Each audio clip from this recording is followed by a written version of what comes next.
What's going on? Welcome to another episode of Off the Schneid. On today's episode, we're going to be going through all 32 NFL teams, talking about their 2021 NFL draft, giving them a draft grade. Obviously, you can see it reads like a report card kind of a thing. It's got the team there, their grade, and then breakdown of their picks. Green means it's a great pick, makes tons of sense, great fit, everything like that. Orange or yellow is...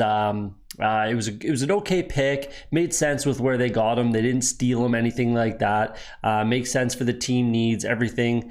And then red is going to be terrible pick, doesn't make sense. Better options, maybe at that position or other positions of need, something like that. So just something that I don't agree with.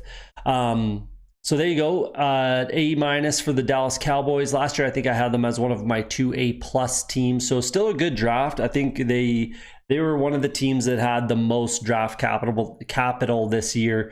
11 picks, I believe. There's a few teams that all had 11 picks, and the Cowboys are one of them. So they're definitely going to be a better team this year. I believe that they're going to push to win this division. I think they filled some holes. Definitely a lot of needs that they filled. So let's roll through their picks here. Micah Parsons traded back from 10 to 12 with the Eagles, picked up an extra third round pick, which makes tons of sense. It was a great move, especially because in my opinion, they got the best defensive player in this year's draft. He's going to start right away, probably be the defensive play caller and play every down. He's going to be great for this team, for the Cowboys. It makes tons of sense. Second round pick, Kelvin Joseph out of Kentucky. Sat out a year after transferring from LSU. Big guy, about 6 foot, ran a 4.35, something like that. So 4.4 maybe, call it. So at least 4.4, right? So he's got that speed. Size is okay. Bit of a playmaker. 4 interceptions last year for Kentucky. I think it makes tons of sense. I might have given them a better grade if that had been Asante Samuel. I thought that they liked him, and I thought they were going to take him there. Maybe Boogie Basham. They have his cousin Terrell Basham there as well, who I think will play D end for the Cowboys, and Boogie Basham could have been kind of a running mate with him. I think that would have been a bit of a better fit there, but I'm completely fine with Kelvin Joseph there. Third round, they get Osa Odighizowa, who had a fantastic Senior Bowl, really good day. He had a sack fumble that I'm not sure he got credit for, but he had a sack fumble in that game, looked great, which really helped his draft stock. So great pick. He'll start right away, I think, on that defensive line. So it's, again, filling a need, plugging a hole. And then in the third round, I felt that they kind of dropped the ball with the next 2 picks there. With Chauncey Golston, there was better options even at that position. They could have went some other ways. They could have, Amari Rodgers, Nico Collins, even Anthony Schwartz, if they wanted to go with a wide receiver. There was some offensive line help there. Robert Hainsey, Ben Cleveland, Spencer Brown were all there. And then even at the same position, if they wanted to stick with D end, I'm perfectly fine with that. But they had Ronnie Perkins, Patrick Jones. All these guys would have made more sense for me. Same thing with Nahshon Wright there. There was tons of better options, in my opinion, if they wanted to keep it at corner. And they do need cornerback help. I was completely fine with the position pick. But Melifonwu and Elijah Molden were there. They went directly the next 2 picks after Wright. I felt that they dropped the ball in those 2 picks. And they could have been, an AA+ type of a draft if they had those couple little tweaks to their draft. Quinn Miners was right there. Yeah, it's just, even Baron Brown, it just didn't make sense with those 2 picks, and I really didn't agree with those ones. But after that, they stepped it up. Jabril Cox makes tons of sense. Transfer from North Dakota State. Supposedly fit right in with LSU. He played great. He had a decent Senior Bowl as well. Josh Ball makes sense. You need offensive linemen, especially some depth. I like that pick. Simi Fehoko. I love that pick. That was a fantastic get, in my opinion, for the Cowboys. Outside of their 3 starters at wide receiver, it gets pretty thin, in my opinion. And this guy, 6'4", I believe, 6'4", 220, ran a 4.4, like a 4.39, I think is what it was. But again, hand time, we'll call it a 4.4 flat. I think that that's going to be a very good weapon for Dak Prescott and the Cowboys this season. I think that made tons of sense. Great pick. If that's your only, skill position type of player, which it is, I think that they did a great job there. Quinn Bohanna, yeah, makes sense. He's going to be a rotational guy. Might play right away. Might have a shot to start. We'll see. And then Israel Mukaumu. Israel Mukaumu, tough one to say there. I apologize if I butchered it, but that was a fantastic pick as well. Super, super excited if I'm a Cowboys fan for him. 6'4", 210, ran another 4.39, so we'll call it a 4.4 flat. That size, he might play some safety, but with that speed, he could definitely keep up at corner, I think. And then that's just the kind of the like thought of the day here for the Cowboys. They got faster on defense. Their defense struggled a lot last year. And with the speed that they added, these guys can make up for mistakes. They might not be, the top-notch guys, except for, Parsons.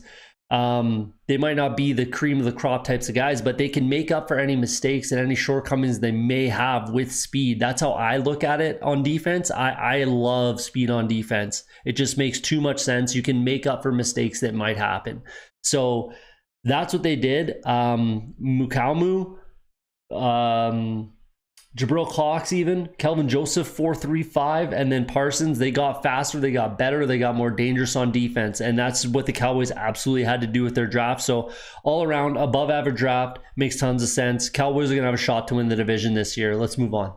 Might get some heat from Giants fans on this one, but it just is how it shook down for me. I wasn't super, super happy with the Kadarius Toney pick. Not that I don't like Kadarius Toney, because he's actually one of my favorite wide receivers in this draft. I really, really, really like the kid, but it just didn't make sense for me for the Giants to go after him. Even if they had stuck to what I think their original plan was, it seemed like they were all in on either Waddle or Devontae Smith. I think were the two guys that they had their heart set on.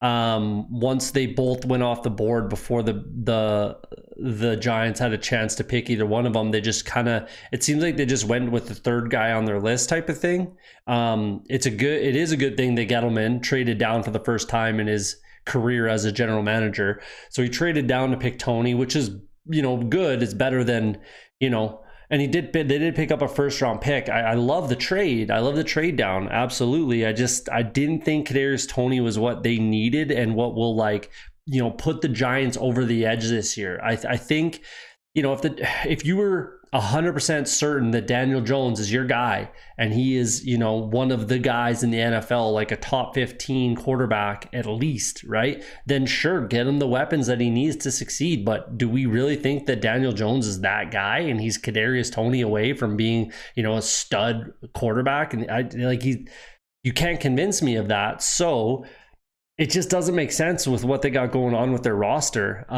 They could have went a few different routes. They could have went with corner. They did take Aaron Robinson later in the draft, which I absolutely love that pick.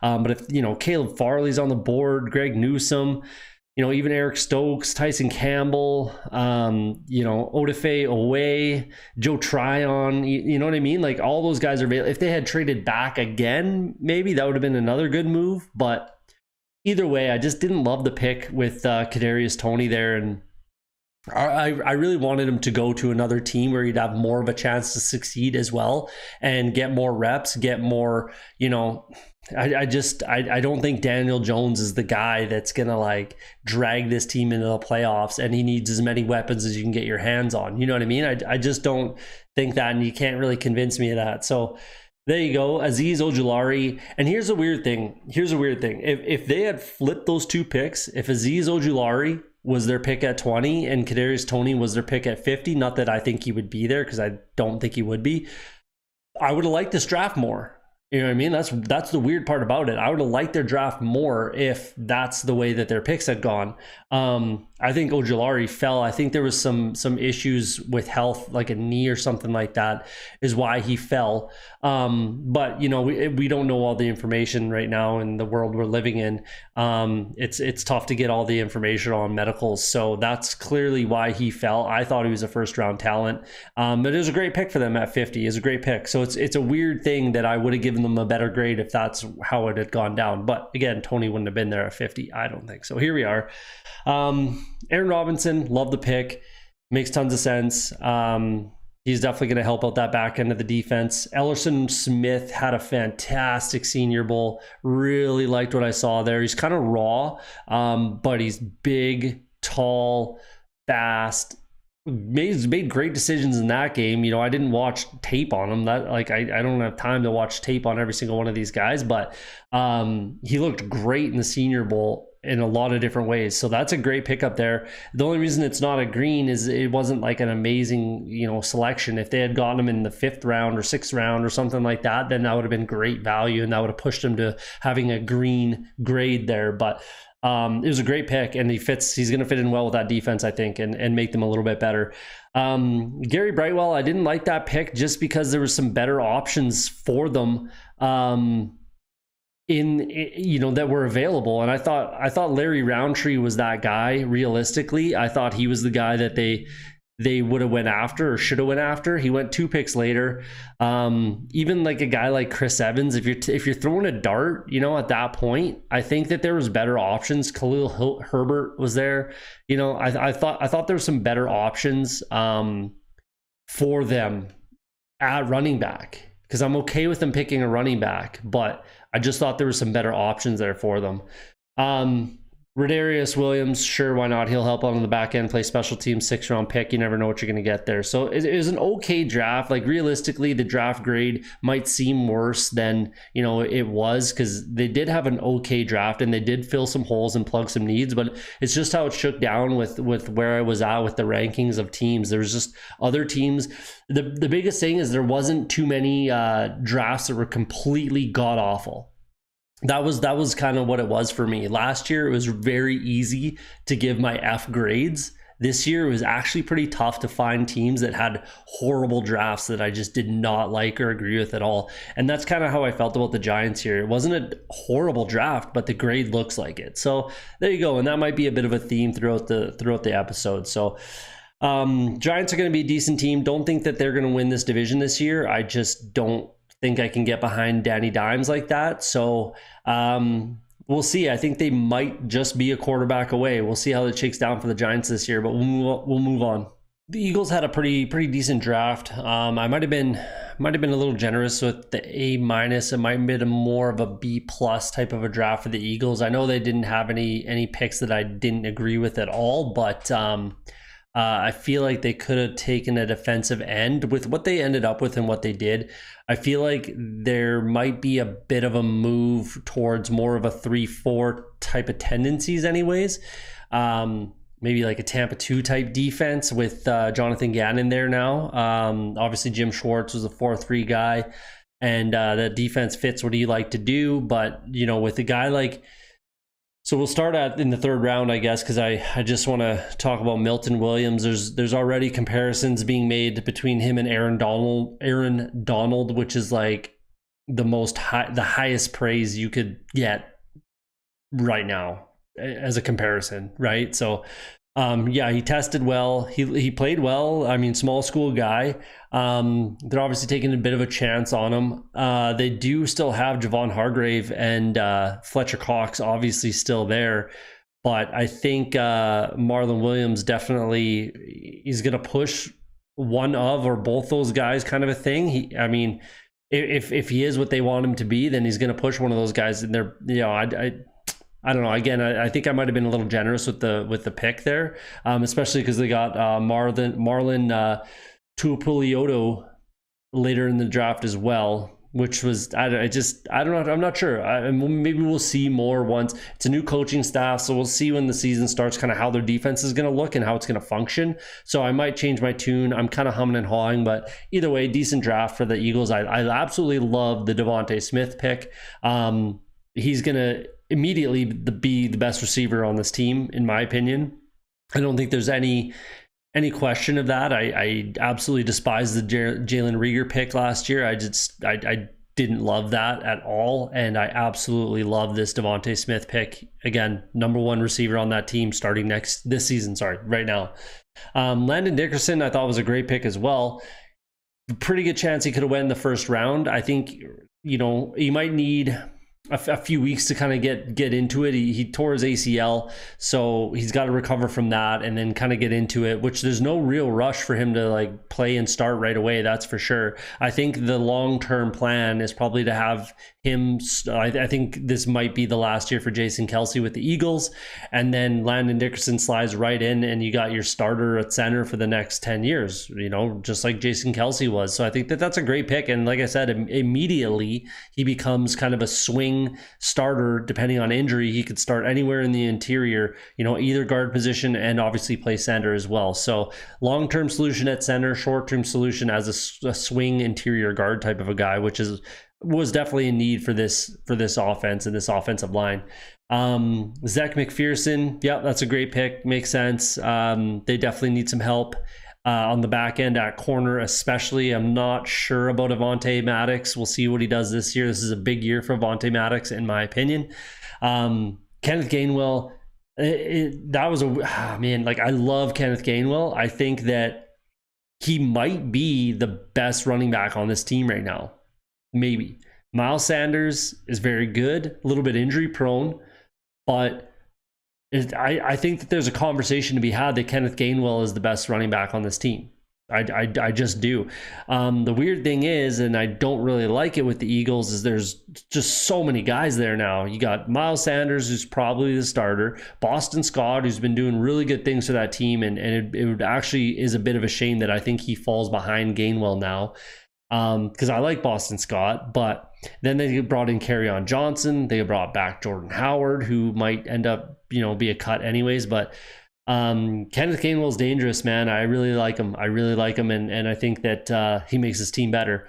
Then Teron Johnson, sure. Jacoby Stevens, sure. And then Patrick Johnson as well signals, again, like there might be a little bit of a changing in tendencies defensively for the Eagles this year. So we'll see how they want to run their defense. We'll see what Jonathan Gannon wants to do if they move towards that 3-4 type tendencies, similar to like the Rams.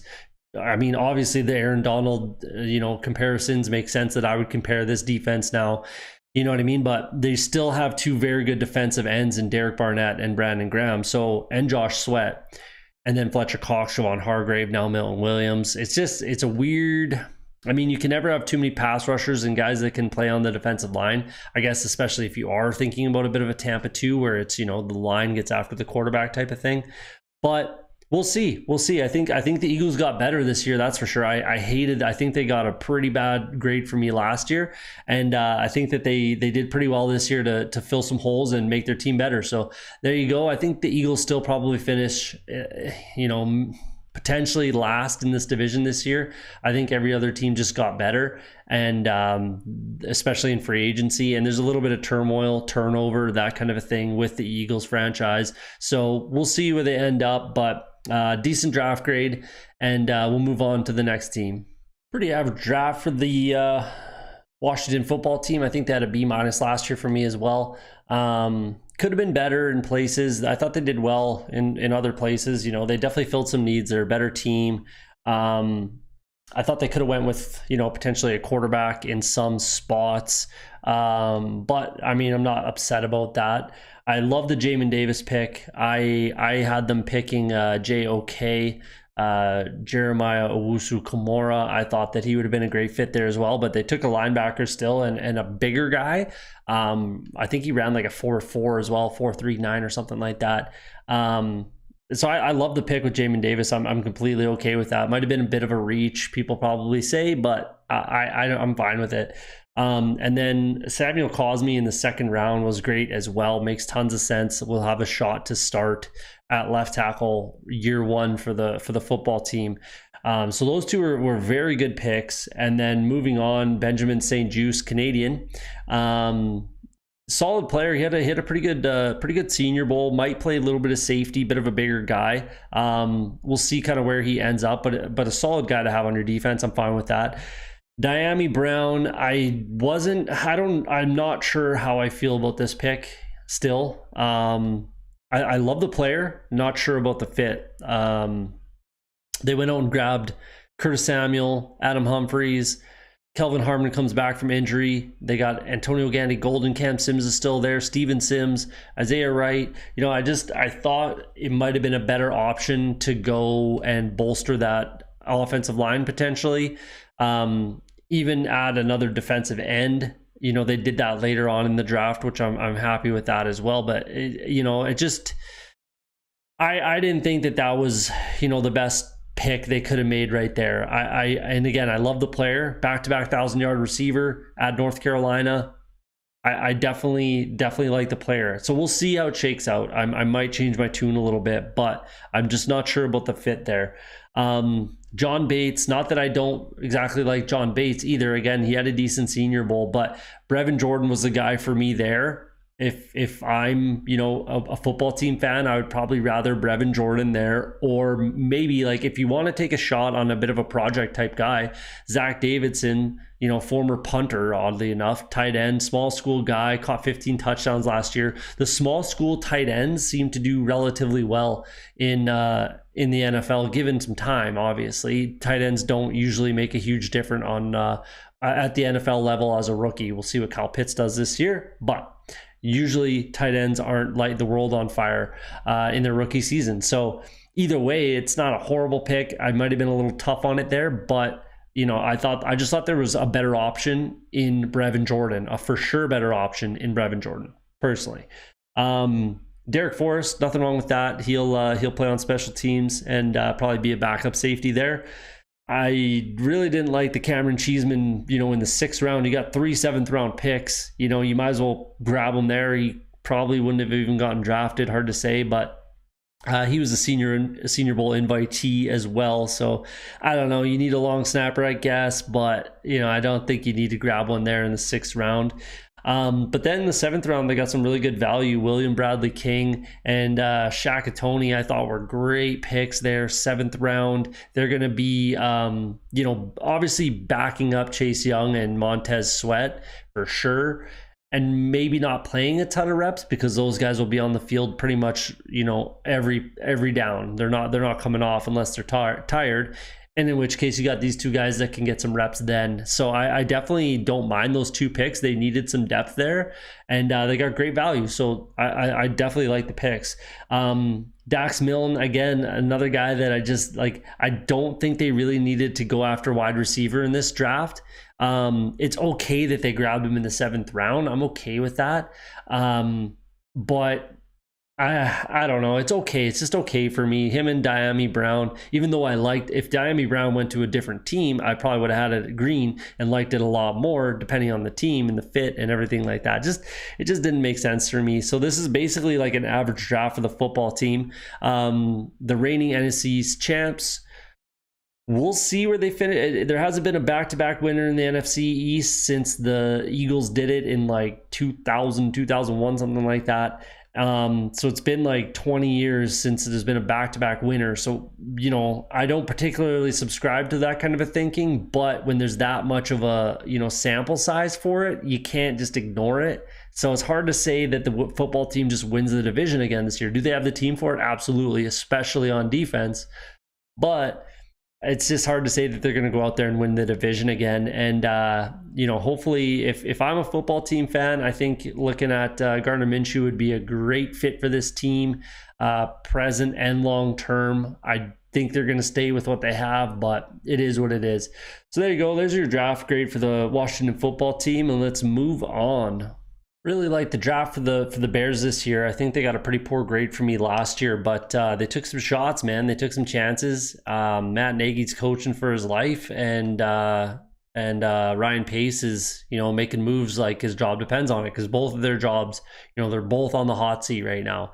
So, they took a shot, they took a swing, and we'll see how it works out for them. Obviously, they traded up and a first round pick next year for Justin Fields.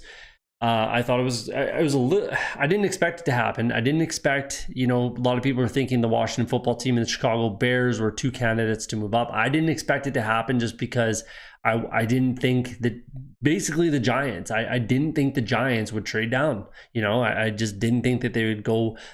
I didn't think they'd trade down at all. I shouldn't say it's just the Giants. I didn't think that, the Lions and the Panthers would trade that far back to 20, which they obviously didn't. And then it just worked out. So it was a great move. He was there. They sent what they had to send to get that pick. They made the pick. It makes tons of sense. I like it. They're taking a shot. And Bears fans, I'm sure, are happy about it. Does he start day one? Probably. Like, realistically, I think Bears fans are going to be pretty unhappy with the quarterback situation for the past few years. And I don't think they're sitting there clamoring for Andy Dalton or another round with Nick Foles. I just don't think either of those guys are going to, be the guy. They're both backup quarterbacks right now. Like, that's what it is. So as long as Justin Fields doesn't kind of fall flat on his face, I think he's the starter from day one. So I like it. And they did what they could to kind of protect him and plan for the future and get him some weapons. So moving forward, they get Tevin Jenkins in the second round, who's now going to play left tackle. They released Charles Leno, which, that was going to happen eventually. They took some shots and threw some darts last year with Arlington Hambright and I'm just going to call him Lax Simmons, sorry, because he's got a tough Lachavius Simmons. Anyways, threw some darts with those guys last year, so they're probably going to be quality backups, depth guys, that sort of a thing. James Daniels, Cody Whitehair, Jermaine Ifedi, I think are okay. Jermaine Ifedi is probably the weakest link there, but they do have Elijah Wilkinson, who's going to probably play right tackle unless Larry Borum does, who they took in the 5th round there, which was solid value. It was a good pick, makes tons of sense. Again, another guy you can move around on that offensive line. You got to protect your new franchise quarterback. So if you don't really know much about Tevin Jenkins, go see what he said about himself. Teams asked, what are you getting? What are teams getting out of Tevin Jenkins type of thing? And his answer was pretty hilarious and very to the point. I really like that. That's actually like encouraging, very encouraging to hear a player say something like that about themselves. I like it. So especially with the Bears, like that's what the Bears are kind of all about, right? So I like it. Larry Borum in the 5th, great pick, makes sense. Khalil Herbert is fine. I mean, they got good value there. That's probably why I made it green. Is they just got great value and they do need some depth. Damian Williams did come in, but I'm okay with the depth there. He probably rounds out the roster at running back with Damian Williams, Tariq Cohen, and David Montgomery. And then getting him a weapon. You need more weapons in Chicago. And last year, I'm upset with myself because I love Darnell Mooney now, but last year I thought he was a terrible pick. I didn't think he was kind of good enough at the time. I hated the pick last year for Darnell Mooney, and now I really like Darnell Mooney. That was a great pick, and he's looking really good. And Daz Newsome, I really like. He ran like a 4.38, I believe, same as Darnell Mooney, I believe. 1,000-yard receiver 2 years ago at North Carolina. I really like him. He can do a lot of good things, and he might just start right away. I mean, Anthony Miller kind of hasn't quite taken that next step. They're talking about potentially trading him. They did bring in Damiere Byrd, but I think that he's going to have a good shot to start right away. At the very least, contribute. He might return punts and kicks as well. We'll see how that all shakes out, but I love the pick with Daz Newsome. Thomas Graham, very good pick. I maybe should have given it green light on that one. He's a bit of a ball hawk. He definitely is stuff in the stat sheet. 18 passes defended in 2018, 10 in 2019, 8 total interceptions in 3 seasons at Oregon. a lot of times, and I didn't watch a ton of tape on this guy, that's for sure, but a lot of times when you see high tackle output and, you know, maybe a lot of pass defended, that means he might be getting picked on by quarterbacks a little bit. But with those interception numbers, that's kind of telling me a different story. So I'm not 100% sure what to think about it. 6th round pick as a corner, you know, it's not like he's going to start right away and light the world on fire type of thing. At least he's not likely to. He will have a shot. I'll say that. He definitely will have a shot to start right away, considering Jalen Johnson's really the only corner that you can rely on that team. Desmond Trufant is not a starter in the NFL anymore. Artie Burns just hasn't quite gotten there, so he'll have a shot to be the day one starter at corner, and you know, might not be that bad, to be honest with you. You might not be upset about it, kind of thing. And then Kyrus Tonga, that was a great pick. They got great value there, 7th round. This was just shy of an A+ draft for me. Great job by Ryan Pace and Matt Nagy. So yeah, the Bears putting themselves in a position to win a few more ball games, I feel like, and it definitely, you know, plans for the future sort of a thing. So better draft than last year, that's for sure. I don't expect them to win this division, but I think that they'll be a more competitive team this year than they were last year. So there you go. There's your breakdown for the 21 Chicago Bears. It's kind of an up and down draft for the Lions, in my opinion. I really like a lot of their picks, and I hate a couple. Obviously, it just you know, we'll plow through it here. Penei Sewell, love it. He's gonna start right away at right tackle, and then that gives the Lions a super sneaky good offensive line. I think Terrell Crosby probably slides into right guard and starts there.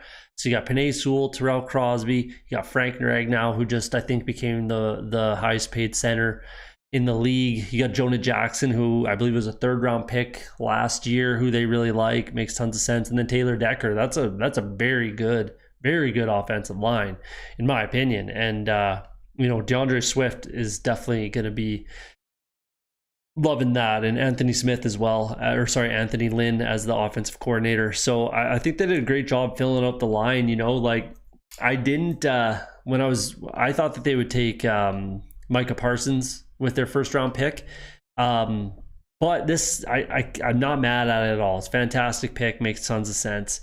Then Levi Onwuzurike, I love that pick as well. Makes tons of sense. A lot of people had him projected to be a 1st round pick, maybe 1st round talent as well, that kind of a thing. So great pick there in the 2nd round.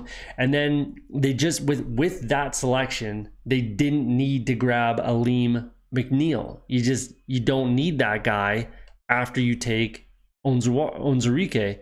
You got Michael Brockers, John Pinasini, Nick Williams, Jayshon Cornell, who was just I think drafted last year, you know, even Deshaun Hand.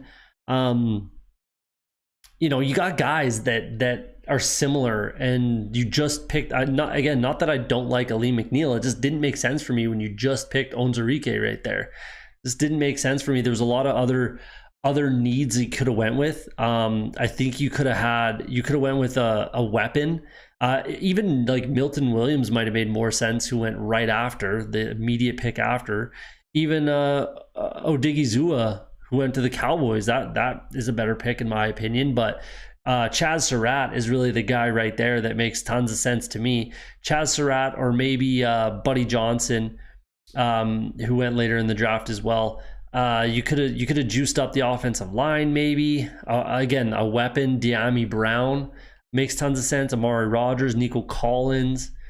You know, you could have done a lot of different things to make your team better overall. I just don't think that Aleem McNeil is that guy. De'Ami Brown might have been, you know, the pick for me, even though they did get a wide receiver that I like a lot later in the draft. But they need weapons. They're really, really, really light at wide receiver, this team. I do not like their wide receiver room. And let's say they got St. Brown and De'Ami Brown. I think that they're in a decent spot. That's a lot better than what they're looking at right now. So I just didn't like the fit there with Aleem McNeil. It just didn't make sense. Chaz Surratt or De'Ami Brown would have been the two guys that I absolutely would have taken there, and I would have given them a better grade, absolutely. Melifonwu, I love that pick. Again, very good value, makes tons of sense. Now gives them kind of three cornerbacks that you can really like feel pretty comfortable with. He might play a little bit of safety, and he might actually start at safety for this team this year. We'll see, but we'll see where he ends up playing. If he plays corner, they got Amani Oruwariye and Jeff Okudah. So I think he's going to fit in great. And then Amon-Ra St. Brown, probably going to be the number one wide receiver on this team next year. I think that he's definitely got to keep your eyes on for fantasy. I think that makes tons of sense. But if they had Dyami Brown in the third and St. Brown in the fourth, Equinemius St. Brown's little brother, by the way, I think that this team would have been actually like fairly capable offensively, especially with that offensive line improvement, decent running back. You know what I mean? Like they would have just been a better overall team if they had those two wide receivers or Chad Surratt.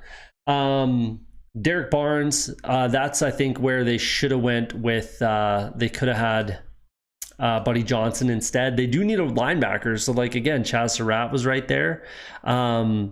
Jabril Cox went a couple picks after Derek Barnes, and then Buddy Johnson later in that round in the fourth. So there's two other linebackers that I would have liked a bunch more than Derek Barnes, if I'm being honest. So, and again, they could have went with another weapon. You could have just went a few other ways than Derek Barnes there. I didn't really like that pick. Jermar Jefferson, I like it. I think that he ends up being running back number 3 right away. Get some reps. He'll get some touches. He's definitely going to be behind DeAndre Swift, obviously, and then Jamal Williams, who came over from Green Bay. He's going to be the backup, but Jefferson, I think, is number 3 on that depth chart, pretty comfortably as well, unless he falls flat on his face, which I don't particularly expect. They got great value there. I think this was it was so close to being, like an A, some kind of an A minus A. Even, if they had gone, say, Chaz Surratt, and I don't know, if they just fixed up those 2 picks, they could have been an A plus. But it was a good draft. It was definitely a good draft for the future of this team. They're not going to be a very good team this year. They're just not. The Lions are not going to win a ton of games. They're not going to the playoffs. They're not going to win the division. Nothing like that. But this sets them up. It puts them in a decent position kind of moving forward. So there you go. Let me know what you think in the comments. There's your breakdown of the draft for the 2021 Detroit Lions. Packers definitely had a better draft than they did last year, that's for sure. I think they got one of my 2 Fs. I really didn't like their draft with Jordan Love there, and they did a better job this year. Not quite where it could have been, in my opinion, but they definitely did a good job of filling some holes, adding some depth, adding some key players that will play a fairly prominent role in this team this year, which is, just depending on what happens with the whole Aaron Rodgers saga.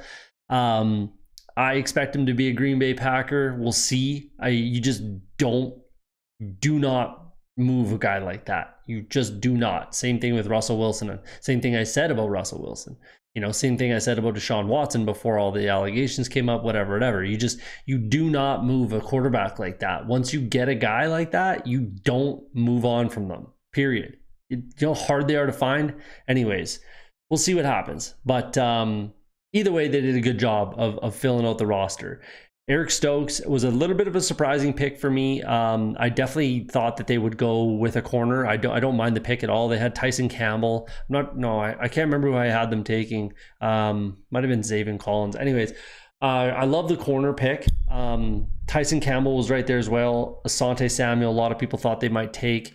But Eric Stokes is... same with Tyson Campbell, but regardless, they got a guy that can do things that the rest of the corners on that team can't do. Ran a sub 4.3. No one on that team can do that. You know what I mean? They just can't. So I like the pick. Makes sense with where they got him and everything like that. It was solid. Second round, they're hoping to fill Lindsley's departure. I'm not sure if he starts right away. And he might not be at center. He could play guard, could play center, but Josh Myers is going to compete, and he might start somewhere in that interior, center, left or right guard. I'm not sure. We'll see, but I think he he probably starts right away for the Packers this year. And then A-Rod to A-Rod, man, Amari Rodgers, he had a fantastic Senior Bowl and a really good season at Clemson. I really, really like Amari Rodgers. This was an absolutely fantastic pickup for them. I've been kind of calling for them to get a slot receiver basically all offseason. I thought that if Jamison Crowder got cut by the Jets, he'd be a fantastic fit there. But Amari Rodgers, I love it. I love that fit. It's gonna be awesome. A-Rod to A-Rod, so that should be good.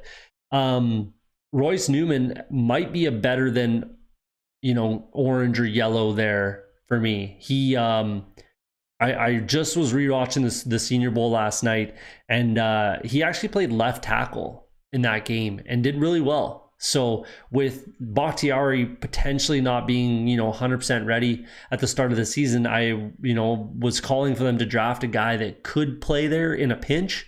Cole Van Lanen might be that guy as well, but I think Royce Freeman will be that guy if, they need him to for a couple games before Bakhtiari gets back. So that was a good pick. And either way, I think he might have a shot. Yes, he might start right tackle. I think he played right tackle last year for Ole Miss and played pretty well. So he might start right away as well. Like realistically, their top 4 picks might all be kind of plug and play starters for this team, for a good team. So that's tough to do for, a playoff team and a division champ and that sort of a thing. But maybe, yeah, so it's a good draft. Maybe they should have been higher, but either way, to Darryl Slayton, I didn't love it. I thought that there could be some better options for them. I thought that was a bit of a reach there, especially with how much capital they had later on in the draft.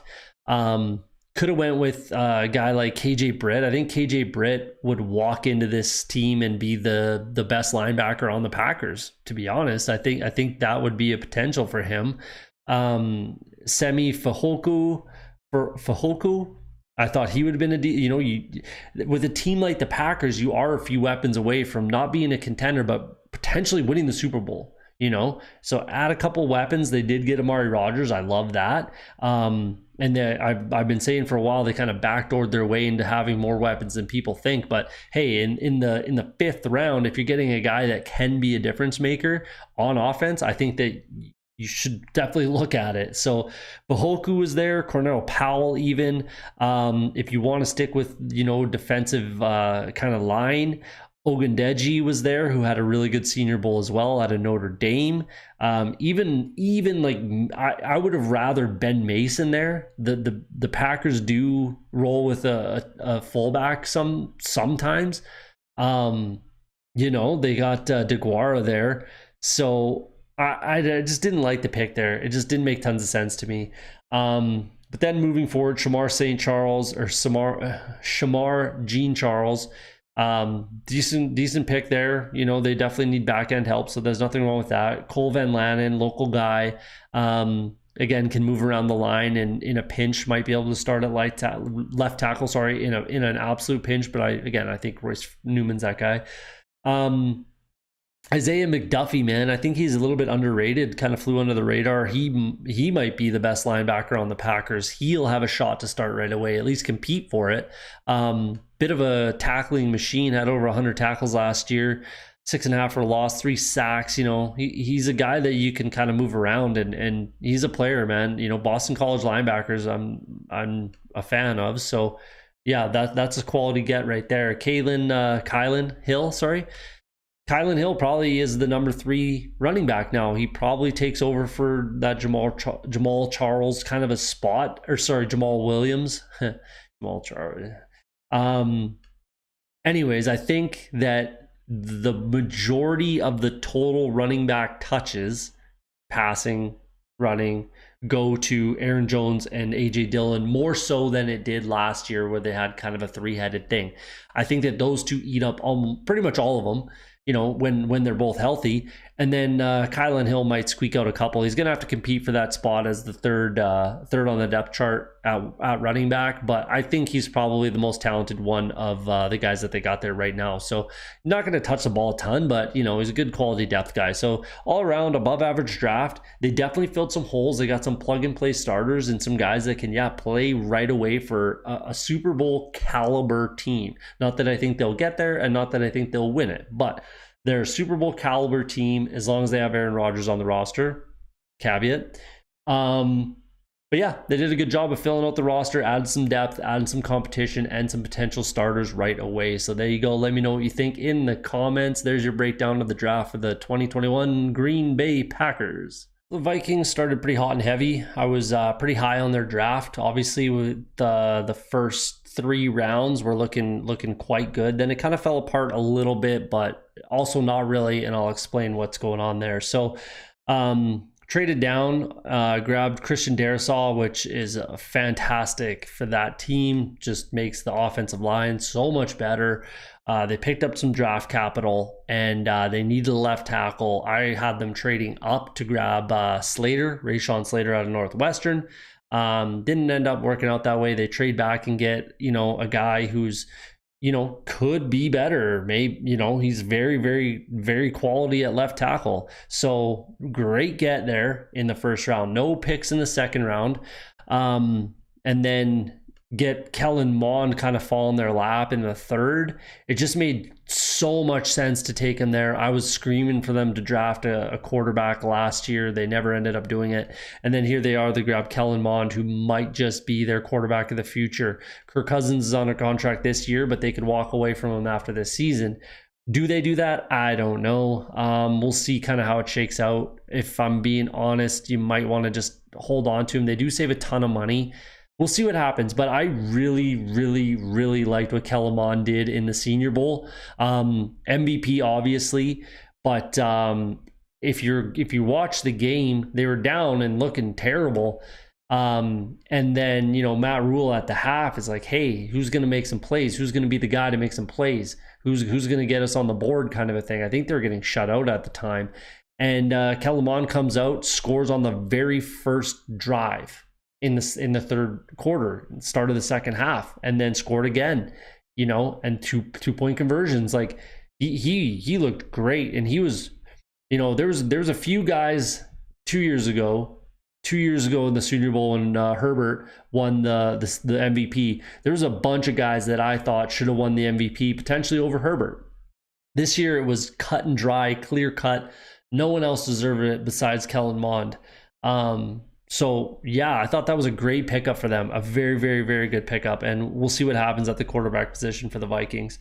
Chaz Surratt actually might be one of my more favorite linebackers. Anyone that didn't draft him, that drafted a linebacker in the third, I thought they should have, and got a bad grade for me because there you go. Green light for the Vikings. Makes tons of sense. That was a great pick. He might start right away. Wyatt Davis, again, makes tons of sense. He'll compete to start. Not that I think he'll quite win it, but he definitely will compete to start. And I like the pick. You need depth. There's a great pickup there. Patrick Jones, really like that as well. They're trying to bolster, the pass rushers. Had a sack in the Senior Bowl. I love that pick. He had a pretty good season with Pittsburgh. I like the pick. Makes tons of sense. Should make Danielle Hunter a little bit happier and makes the defense better. All right, so I gotta say something about Kene Nwangu. I have it read. I don't particularly love the pick. He didn't have a very, he didn't get a ton of work in college. He just didn't get a ton of work. Had a 7th round draft grade, maybe a priority free agent type of guy, but I think he's going to make a difference on this team right away, especially in the kick return game. I think he starts immediately as a kick returner and can be extremely successful there. He was in college. He's got 4.3 speed. He might return punts as well. I think they want to get KJ Osborne over to maybe some more 3 wide receiver sets and have him just playing wide receiver. I didn't like what they did at wide receiver in this draft. So KJ Osborne kind of, de facto like is the guy. So we'll see. But either way, I don't despise the pick. I just hate that they got him in the 4th round and they had a ton of capital later to grab him. You have to really, really, really like a guy to take him like that. But, maybe they do, and maybe he is that great. But I don't mind it. It just was too early for me. Cameron Bynum, didn't really love that. I didn't think that it was really a need at corner for the Vikings. He had a rough pro day. A rough Senior Bowl. He might play some safety, but we'll see. I just didn't love that pick. Janarius Robinson, it might have been a bit early too, but I think he was better than I think he might have been orange or yellow there. He had a decent Senior Bowl as well, so I think that I was a little hard on him on that one. But we'll see how he kind of shakes out as well. I think that between him and Patrick Jones, you're getting at the very least like one kind of rotational guy that you can rely on. So I'm okay with that pick. Again, like I might have been a little tough on the Vikings, but I just thought with the capital that they had, they could have done a little bit better. And then Smith Marset, I just really didn't like that pick. Not that they didn't need a wide receiver, because I think they absolutely did need a wide receiver. I just would have rathered some other guys, even like Brendan Hymus as a offensive tackle. Sean Wade, even if you want to go corner instead of Cameron Bynum, I'd rather take a shot on a guy like Sean Wade there. And then if you just want to stay at wide receiver, I'll say it again, they had Fehulku and Cornell Powell there that are, in my opinion, better than Smith Marset. Like, it just, those two guys make more sense to me than he does. Ogundeji's there as well. It just, they could have done better in the 4th and 5th rounds. In my opinion, again, KJ Britt, I know they already got Chaz Surratt, but KJ Britt is there. Yeah, there's just better options. I think they could have done better there. Even Dalen Hayes, maybe, out of Notre Dame, something like that. But either way, whatever, it is what it is. And then I do like the pick with Zach Davidson. I've been talking him up a little bit. Former punter, caught 15 touchdowns, small school guy. He's got all the physicality. He's got all the tools. I like that at the tight end position for them. And it's kind of cool. Like, you got a guy that could potentially, kick punts if need be. Like, if some crazy event happened, you got a guy on your roster that can, potentially go and kick the ball if you need him to.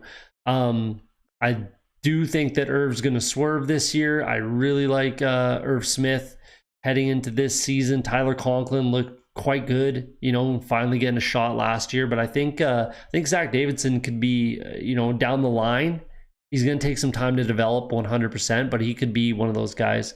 And then, Jalen Twyman, just great pick, great value. Another Pitt guy. I like that. It makes sense for their team. He might have a shot to come in and compete for, probably not a starter, but he's going to compete and he's going to get some reps. So decent draft for the Vikings. Could have been better, especially in that 4th and 5th round. Definitely could have been better. There were some guys there that were available that would have helped out the team a little bit more, in my opinion. I would have really liked to see them add a real weapon at wide receiver. They absolutely had the capital. The guys were absolutely there and available for them, and they didn't capitalize on it. They didn't grab a guy, and that really hurt their grade for me.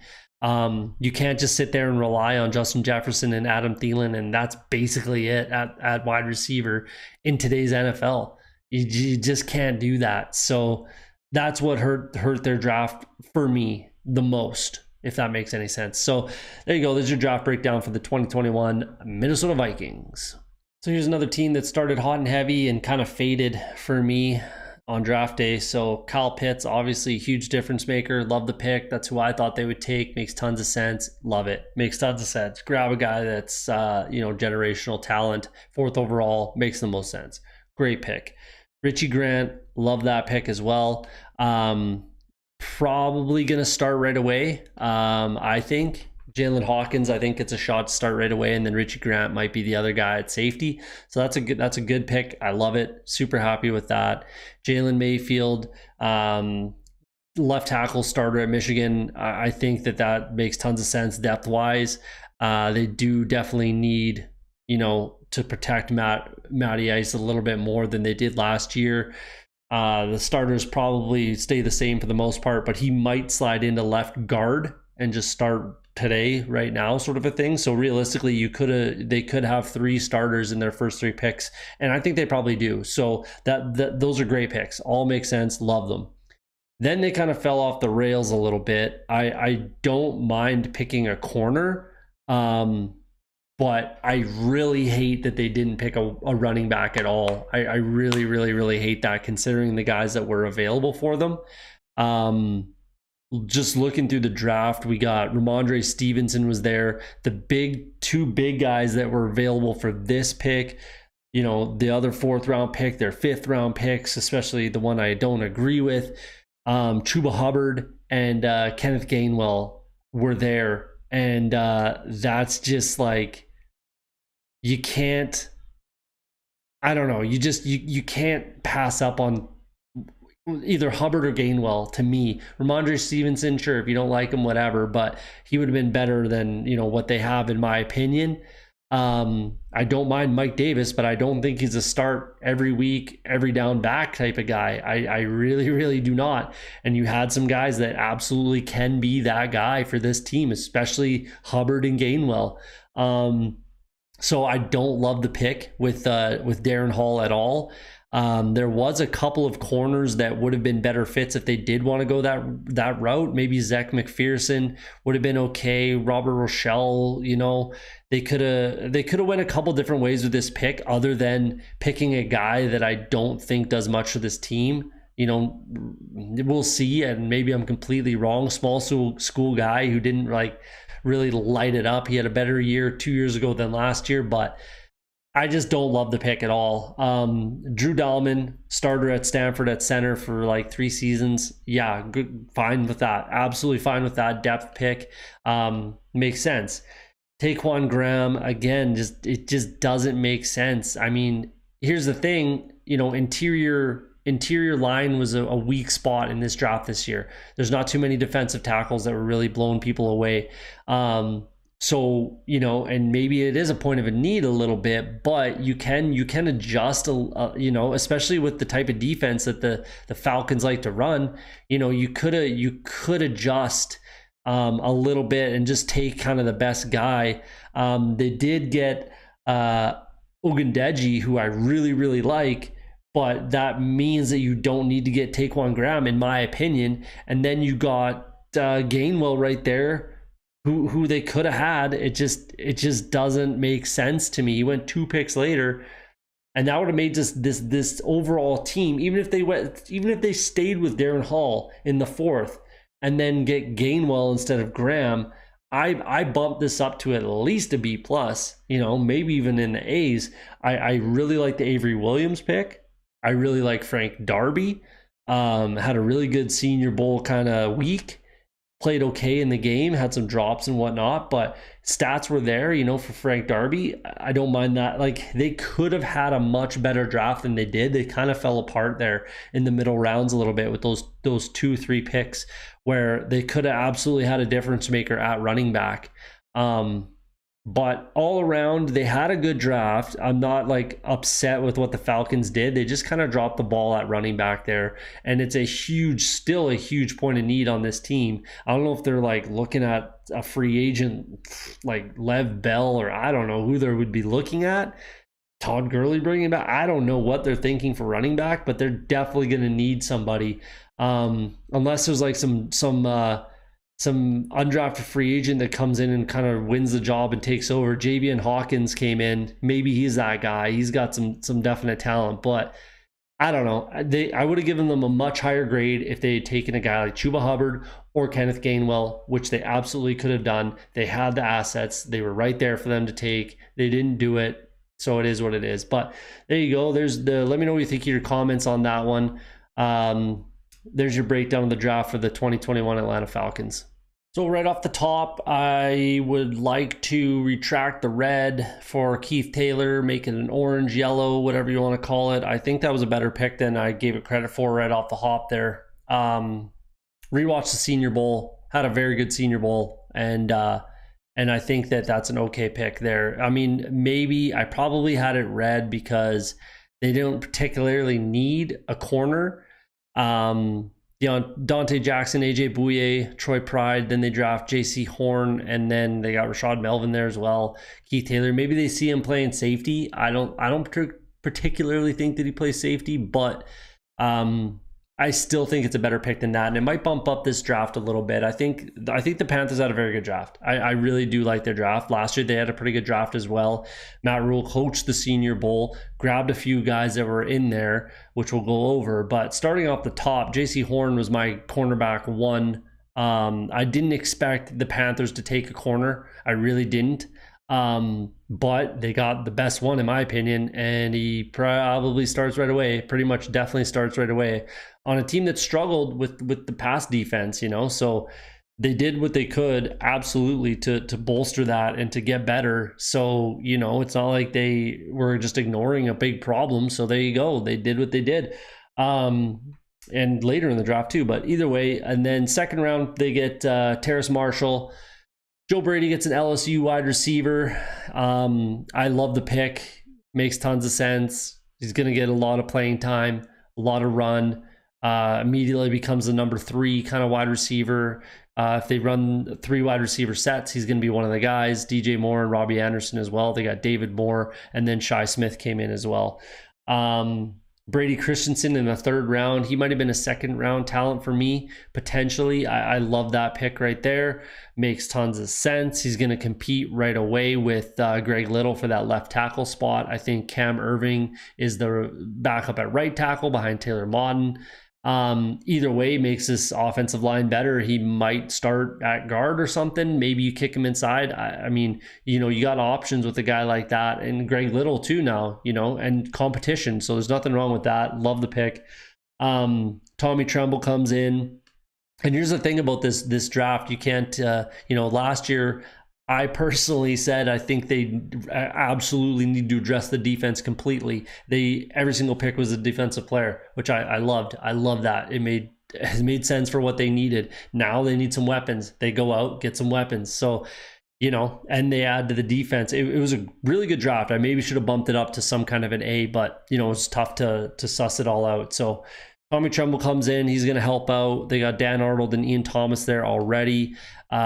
Stephen Sullivan, another LSU guy, but I think he can help in a bunch of different ways. So that was a good get for them in the third round. Fourth round, they grabbed Chuba Hubbard, who's pretty much definitely 100% the backup behind Christian McCaffrey this year. I think that if anything should happen to Christian McCaffrey, Chuba Hubbard steps in and becomes that every down back type of a guy.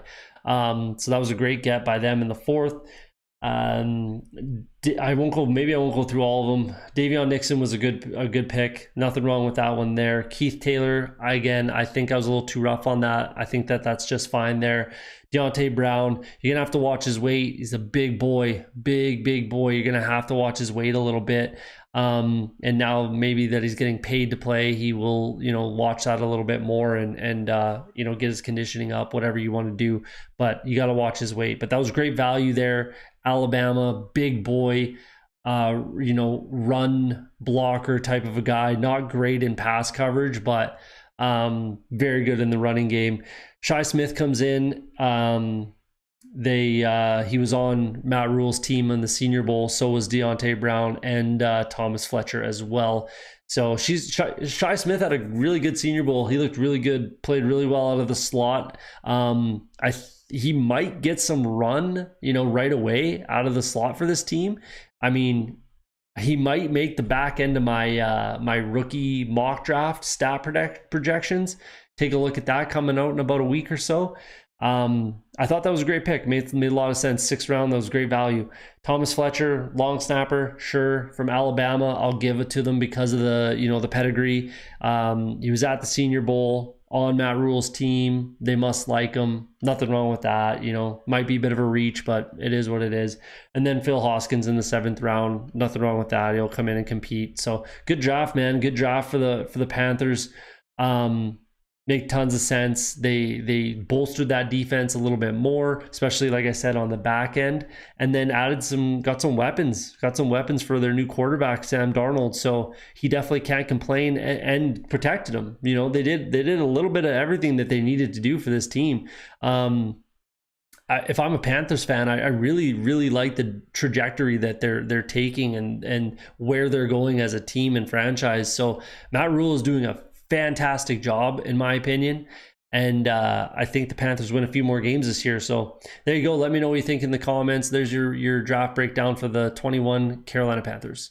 I'm sure you've already noticed the first F grade of the draft, the New Orleans Saints. I just did not like their draft. I really, really didn't. And basically it starts with the first round pick of Peyton Turner. I just didn't think that he was a first round talent. I thought that there was better options at, even at defensive end or other positions. Could have had Gregory Rousseau, Joe Tryon maybe. Eric Stokes was there. Tyson Campbell, Elijah Moore would have been a guy. Even like Javonte Williams, maybe. Probably not, but Javon Holland, Christian Barmore. The list goes on. It was just not what I thought they needed to do with their first round pick. I think they needed to add a difference maker, and I don't think that Peyton Turner is a difference maker. And if I'm being honest, I had them taking Elijah Moore in my mock draft, I believe. And I just think they needed to add a playmaker, losing Drew Brees. It's going to be tougher to have your quarterback make those playmakers better, like Taysom Hill is not that great of a quarterback. Jameis Winston, we're really not sure. He's got an arm, but he also set a record for most interceptions in the season. So, and even tight end, Adam Troutman, you're hoping is the guy, and I think he is, but you know what I mean? There's just not a lot of weapons here. And that was obviously a struggle last year. And it just up and down their draft, it just didn't make tons of sense. Not that I hated, too many of the picks. There was some that I like. Paulson Adebo, I love that pick. That's a great pick. He's going to probably start right away. Pete Werner, probably going to start right away. I really like that pick. But then, Ian Book, why do you get a guy like Ian Book? Why? First of all, I don't like Ian Book. He looked completely lost in the college football playoffs and then in the Senior Bowl. He just really didn't look good at all. I do not think that Ian Book is going to be an NFL quarterback. You got Jameis and you got Taysom. You can walk away from Taysom Hill at any point with all of his years voidable. In the fourth round, you could have went with a guy like Kenneth Gainwell would have made tons of sense there. Even like Jacob Harris, get a weapon there. Janaris Robinson, Rashad Weaver, even Buddy Johnson, all these guys. Kenneth Gainwell, I say again, that would have been Brevin Jordan, even sure, a lot of it just would have made more sense. I think they just needed to add a weapon, and they really didn't do it. I don't mind Kawan Baker, but he has the measurables. He's 6'1", 210, ran a 4.42. Don't mind that at all. Small school guy, out of the South Alabama Jaguars, but. Cornell Powell, Simi Fehoko, all those guys were there. I just couldn't get behind it. It just didn't make a lot of sense a lot of times. And again, it just started with that first round pick. Peyton Turner just doesn't make sense to me. You need to. I get that you lost Trey Hendrickson. I get that you lost him, and that's a huge stat number off the board. But you gotta Marcus Davenport has got to take that step this year. He has to. Otherwise, you just walk away from him. And then I guess you're like, hey, Peyton Turner, you're the new starter. They got Carl Granderson, who had 5 sacks last year, I believe. Noah Spence is still there. They brought Teno Kepasignon, Kepasa. He's there. Ryan Glasgow, David Onyemata, Shai Tuttle are all there on the defensive line. I just think they could have done better. I really do. That's all. And it's mostly with the weapons. They don't have enough weapons. They are not going to win this division this year. Like, they are not going to repeat, period. It's not going to happen. And to be honest with you, they might have a hard time making the playoffs this year. You know, all they got is Michael Thomas making plays. They got a couple other guys that can, help out, but we're really not, like, you're not hanging your hat on Traquan Smith or Marquez Callaway. You're just not. So I thought they needed to add a playmaker, whether it was first round, early, whatever. They could have taken a guy later. I might have even been happier if they took like Kellen Mond in the second round there. I mean, Pete Werner I like. I like the Pete Werner and Paulson Adebo picks. Those I really like. I really like those picks. If they went with Elijah Moore in the first, Kenneth Gainwell in the fourth, boom, they're getting a, B draft grade for me, something like that. It just makes more sense in my opinion. So there you go. I mean, there you see it. I don't hate all of the picks. I don't love any of them, Well, I mean, I like those two picks quite a bit, but I guess I shouldn't say I love them. They're not, in the green. So there you go, man. I just think that with this draft, the New Orleans Saints are going to have a tough time winning ball games. They're not going to win as many as they did last year. They're not going to win the division, and I think they struggle to make the playoffs potentially. So there you go. Let me know what you think in the comments. There's your breakdown of the 2021 draft for the New Orleans Saints. Bit of an average draft for the Tampa Bay Buccaneers, but like realistically, it didn't need to be anything more than average to be great for this team, if that makes sense. They're number one, best team in the world right now. Number two, everybody returned. So they don't need really anything, obviously, but so everything's a luxury. Everything's a luxury for them. There's no bad pick, realistically. I don't like the Jalen Darden pick just because they absolutely do not need a wide receiver whatsoever. Like, you could have picked anything else besides wide receiver or running back. Maybe tight end, but like realistically, you could have picked anything but those skill position players, and it would have been a better pick. Is kind of what I'm getting at. I'm nitpicking, but like, this is a great draft for the Bucs, if that makes sense, because they don't need anything. And they just got better where they needed to. They planned for the future, that kind of a thing. Joe Tryon, I love that. He's absolutely going to be a difference maker this year. He's going to play a role. If Jason Pierre-Paul, he's getting up there. JPP is getting up there, and he's not going to be able to play every down anymore. So I love that. Joe Tryon's going to come in and spell him, and Shaq Barrett can still get it done. That's just a great pick right there. Kyle Trask, absolutely love it. Absolutely love it. Like, you really couldn't have done any better. Honestly, I don't think you could have done any better than those two guys with those two picks. Kyle Trask is absolutely, a sit for a year, learn under Tom Brady. He might sit for 2 years, probably. If Tom Brady plays 2 more years, nothing wrong with that. Then you got Kyle Trask, who's ready to go. He's very, very much the mold of Tom Brady. Very, very much. I thought that he got a bit of a bad rap. I really like Kyle Trask. I really, really like Kyle Trask as a quarterback. I think he might have got a bad rap because in the final game of the season, where he had absolutely zero weapons, all of his wide receivers and Kyle Pitts were sitting out the game. He played, through 3 picks because he had no one to throw the ball to. But like, before that, if you look at his stat line before that game, it was unbelievable. So, man, I thought they just did great. I love that pick with Kyle Trask. Robert Hainsey, love it. Love that pick. Makes tons of sense. He might compete with like Alex Kappa to start. So I don't think it doesn't matter. That's exactly like, it doesn't matter. Like this is just a very good draft. Either he plays or he doesn't. It was a great pick. You know what I mean? Jalen Darden, they could have picked anything else other than wide receiver or running back, and I would have been very happy with that. Or quarterback, obviously, like any skill position they did not need. So they could have done without that. But then KJ Britt, great pick. Very, very good linebacker in my opinion. I really like that pick. Chris Wilcox, sure. another young guy to come in and push the other guys. They got some good corners there now. They let the young guys play and they got there. So nothing wrong with that pick. And then Mr. Irrelevant, Grant Stewart, Senior Bowl darling, looked great. Called the defensive plays.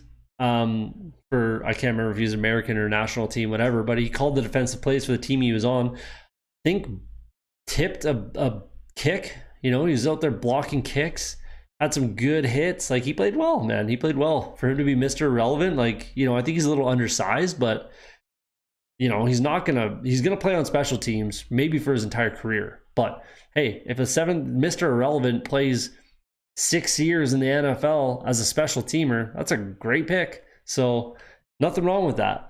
Everywhere up and down makes tons of sense. No bad picks. Their top 2 picks could have been I don't think they could have even been better than that, period. So great picks there. Bring in guys to compete, push other guys, maybe future starters, that kind of a thing. Great draft. It looks like it's worse. Like, the B- grade probably looks worse than this really is for the Bucs. So I'll say that. Great draft. They're going to compete for the Super Bowl again, and we'll see what happens. But there's your draft breakdown for the 2021 Tampa Bay Buccaneers. This is another one where, I think it was better than the draft grade potentially. It was tough to grade, right? It was tough. It's just how it fell in line. I think that this is a better draft for the Cardinals than the grade I potentially gave them. But, you can only give out so many grades. And I thought there was a few that were better than them. What I did really like about the Cards draft is that they didn't really force anything. I like that they just took what the draft gave them. And filled in needs where they needed to. They only had one pick that I didn't really like, and it was very small, and we'll get there. Zaven Collins, I think he had to go to a team that plays a style of defense like the Cardinals. I think, the Packers, not even the Bucs, the Packers, the Cardinals, I don't know off the top of my head, those two types of teams.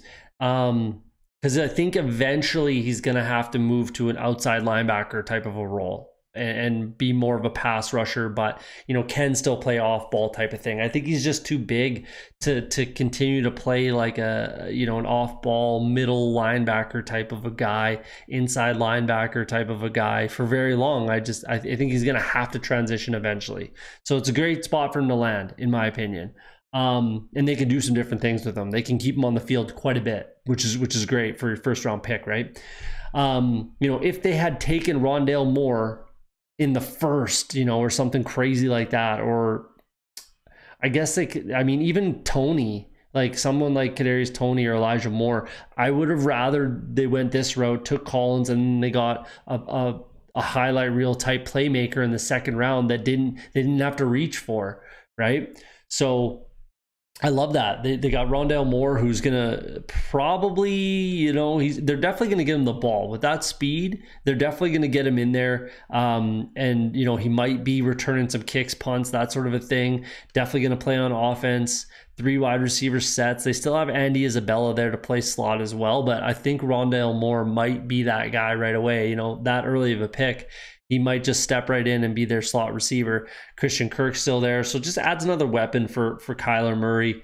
And I really like that. I really like that pick. And again, they just took what came to them there, right?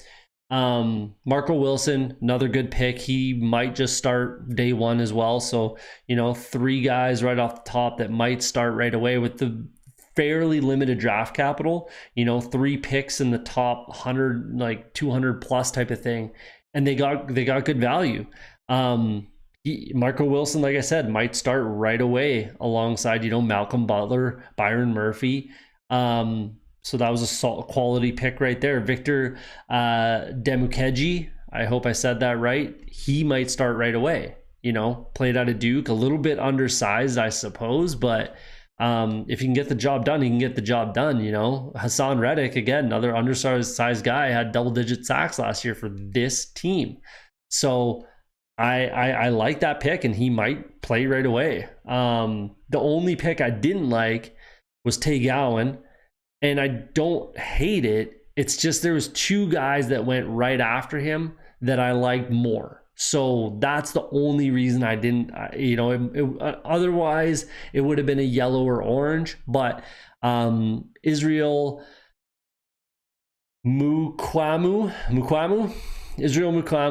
went right after to the Dallas Cowboys, and then Thomas Graham Jr. to the Bears right after. That I would have rathered either of those guys. I would have much rather either of those two guys instead of Tay Gowan. That's all it is.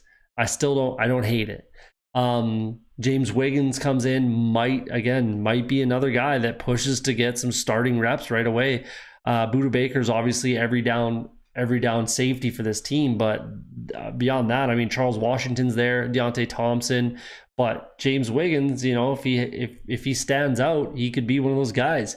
And then Michael Manette, another guy that can play a swing interior lineman type of a thing. They're looking good on the offensive line since they grabbed Rodney Hudson as well, but depth and competition, future piece. They got him out of steal. They just took what the draft gave them. There's that one pick with Tay Gowan that I thought they could have done a little better, and it might have bumped up the draft grade a little bit. But all around, really good draft for the Cardinals. And this is a team that I think has a legitimate shot to challenge for this division this year. They're one of those teams that could go from last to first type of thing. I don't know if they're exactly last or if the 49ers were, but regardless, bottom of the barrel to the top and win the division. That sort of a thing could happen for this Arizona Cardinals team. They're the only team in this division without any coaching turnover. So that is a bit of a thing. Like, they're the only team that hasn't had a change in OC, DC, head coach, whatever it is. Like, they're the only team in this division that hasn't had any turnover. So, and Vance Joseph is a very good defensive coordinator, in my opinion. Cliff Kingsbury, very good offensive mind, in my opinion, as well. So I like what the Cards are doing, and I think they got a good shot to win this division. They got the worst odds. They got the worst odds to win it, and I think they might be a contender to win that division. We'll see what I do with my division bet later in the year, but I'll be looking at the Cards. That's for sure. So decent draft, probably better than the draft grade I gave them, but it is what it is. So there you go. There's your draft grade and breakdown. Let me know what you think in the comments for the 2021 Arizona Cardinals. Got another draft that people are probably going to disagree with, probably think it's a lot better than I'm giving it credit for. But again, like, there's only so many draft grades I can give. It's finite amount. I'm not just handing out A's, B's, C's, just throwing out as many as I want, sort of a thing. I have a finite amount of grades that I'm giving out. And to me, there just wasn't too many picks that they completely hit out of the park, the Rams. I don't mind what they did. I don't hate it. I will see. Like, I just, again, there's finite amounts, and maybe if they made a couple different picks here and there, which I'll go through, it would have bumped them up to a B-, and then no one would be saying anything. I don't know, but either way, let me know what you think in the comments. But Tutu Atwell, I mean, guy's a burner. He's just really small, which is a bit concerning in the NFL. I mean, he's going to be tough to catch, tough to get your hands on for sure.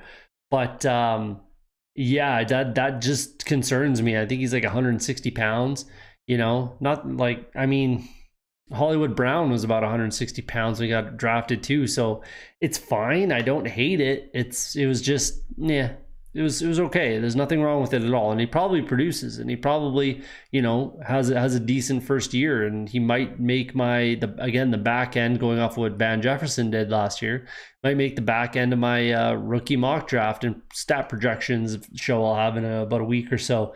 Keep your eyes out for that. But yeah, then moving forward, Ernest Jones in the third is fine. Nothing wrong with that. I personally would have been happier with Baron Browning. If they went with Baron Browning instead of Ernest Jones, I might have liked the draft a little more. So he went a couple picks later. So there's that. Bobby Brown and Robert Rochelle, I really like those picks. Very good picks. Those are their best picks, in my opinion. I really like those two. And both of them will have a shot to play some relatively meaningful snaps here in their first season. So I don't mind those at all. Jacob Harris, I really like that pick. Probably going to slide over to tight end. We'll see. 6'5", 220. I think that he absolutely probably just packs on a couple more pounds and might slide into that tight end role where like he could be a Kyle Pitts type, ran a 4.4, 6'5", 220, ran a 4.4. Like that's pretty close to what Kyle Pitts is, and in a day when the tight end role is changing and evolving, I think a guy like Jacob Harris is going to be, to me, that's a better fit than Tutu Atwell. If I'm, you know what I mean? Like to me, I like the Jacob Harris pick more than I like the Tutu Atwell pick. That's just where I'm at with it. So I love that pick. So I don't know. I mean, take it what you will. So that's just where they were at for me. They made a couple picks where I think they could have went a different direction. Not that I hate it. It's just, it was, they could have just went a different direction. And then Ernest Brown in the fifth. Again, I don't hate it. I definitely don't hate the pick, but I liked Ogundeji a little bit more out of Notre Dame. I liked him a little more. I thought he would have fit just as well, if not better, than Ernest Brown. So there's another one right there that I think they could have done a little bit better. And then the seventh round picks, like, yeah, they're seventh round picks, but they're also not just like throwaways, right? So Jake Funk and Ben Skowronek, like I don't think that they even like end up playing for this team, or probably don't even end up making the team, if I'm being honest.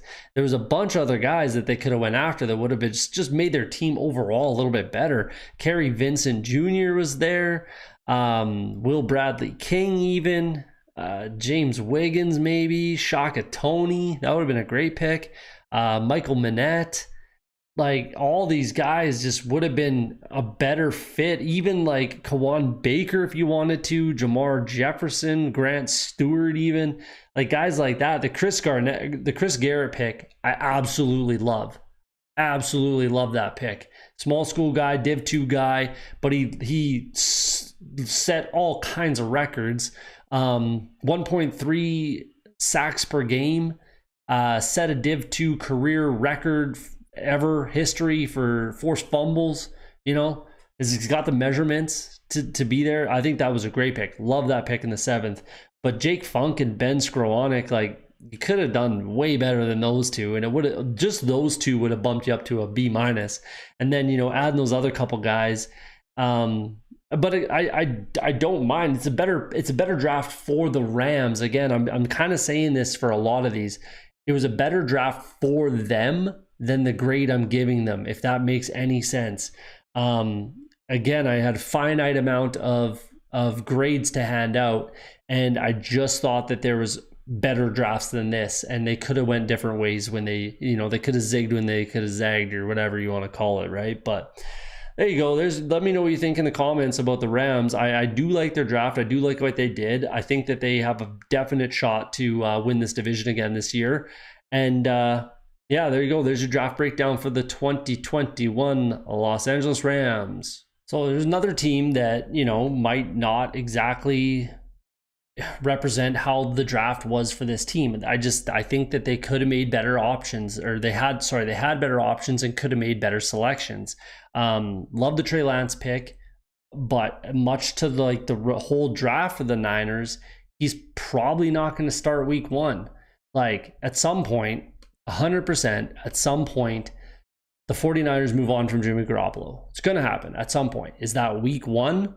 Maybe. Is that week 7? Maybe. Is that week 14? Maybe. Is that next season? Maybe. We're not really sure. And I personally don't particularly think that Trey Lance is ready to start in the NFL right now for a team that definitely has playoff aspirations, for sure.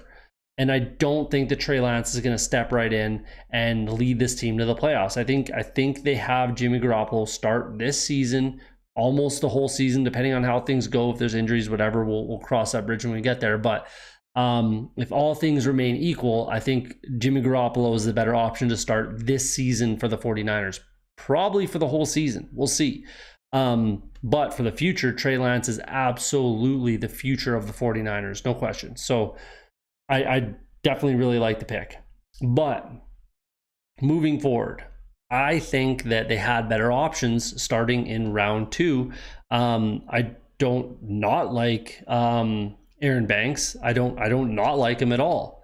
I think he's going to be a good player in the NFL. I think he's going to be a starter for years. It's just for the 49ers, I think they need to be thinking about a center more than, a guard. So if it's me, I take a longer look at a guy like Creed Humphrey. I take a look at Creed Humphrey and Josh Myers, who are both there. Maybe you trade down, I don't know, but both those guys were there. And you got Alex Mack, who's 36 years old. I think you take a look at center there, who can also play guard. So that's there. Trey Sermon, I love the pick. I actually really, really like Trey Sermon. I think he's underrated here, but again, he's going to be behind probably Jeffrey Wilson, Raheem Morris, maybe even Wayne Gallman. So, I like Trey Sermon, and again, I didn't give it no red grade or anything like that, but there might have been some better options there. I don't need to go through that because I like Trey Sermon more than I like the Aaron Banks pick, but there you go. Ambry Thomas, I like that pick. Nothing wrong with that. They needed some help back there. They got it. It's a good pick. Jalen Moore, same thing. Nothing wrong with that whatsoever. They need some depth. It's a good pick. But then moving on from there, 5th round, there's some better options there at corner. If they wanted to, get another corner, I'm okay with that. But, you got Jason Pinnock, Shamar Jean Charles is even there, Avery Williams. Those are all better options in my opinion. They're not throwaway picks. It's a 5th round. You like a guy, I get it. But I thought there were better options there. And that's just kind of how I see it. So I go that route. I don't mind the Hufanga pick at all. Nothing wrong with that. Not going to eat anybody's lunch for that pick. 6th round, why do you need another running back there? Why do you need an Elijah Mitchell? You just do not. They got Roy Lopez, Will Sherman. Even if you want to stay running back, Larry Roundtree's there, Jalen Twyman, even Chris Evans if you really want to. Marquez Stevenson is there. Shea Smith. There's just better options all around that would make tons more sense for me, for this team, for where they're at. So I had to give them a bit of a lower grade. Make a couple of those adjustments on draft day, and I might give them a better grade. But I just think outside of Trey Lance, Ambry Thomas, Jalen Moore, Hufanga maybe, those are the only picks that are really quality picks that make tons of sense for this team. Not saying the players aren't any good. I'm just saying for this team that just didn't make tons of sense. So and again, they're a playoff caliber team. They have playoff aspirations. So you got to fill out your roster, for your needs. And I just don't think they did a good enough job of that personally. It's not like I gave them an F, but they definitely fell a little bit for me as far as the grading is concerned. So let me know what you think in your comments, but there's your breakdown for the 49ers after the 2021 NFL draft. This will be a short one, only 3 picks, and I really didn't like their draft. There's a few things that they could have done, in my opinion, to really make this a lot better. So here's the thing with the Seahawks. You just won the division. You're a good team. You have playoff and potentially Super Bowl aspirations type of a thing.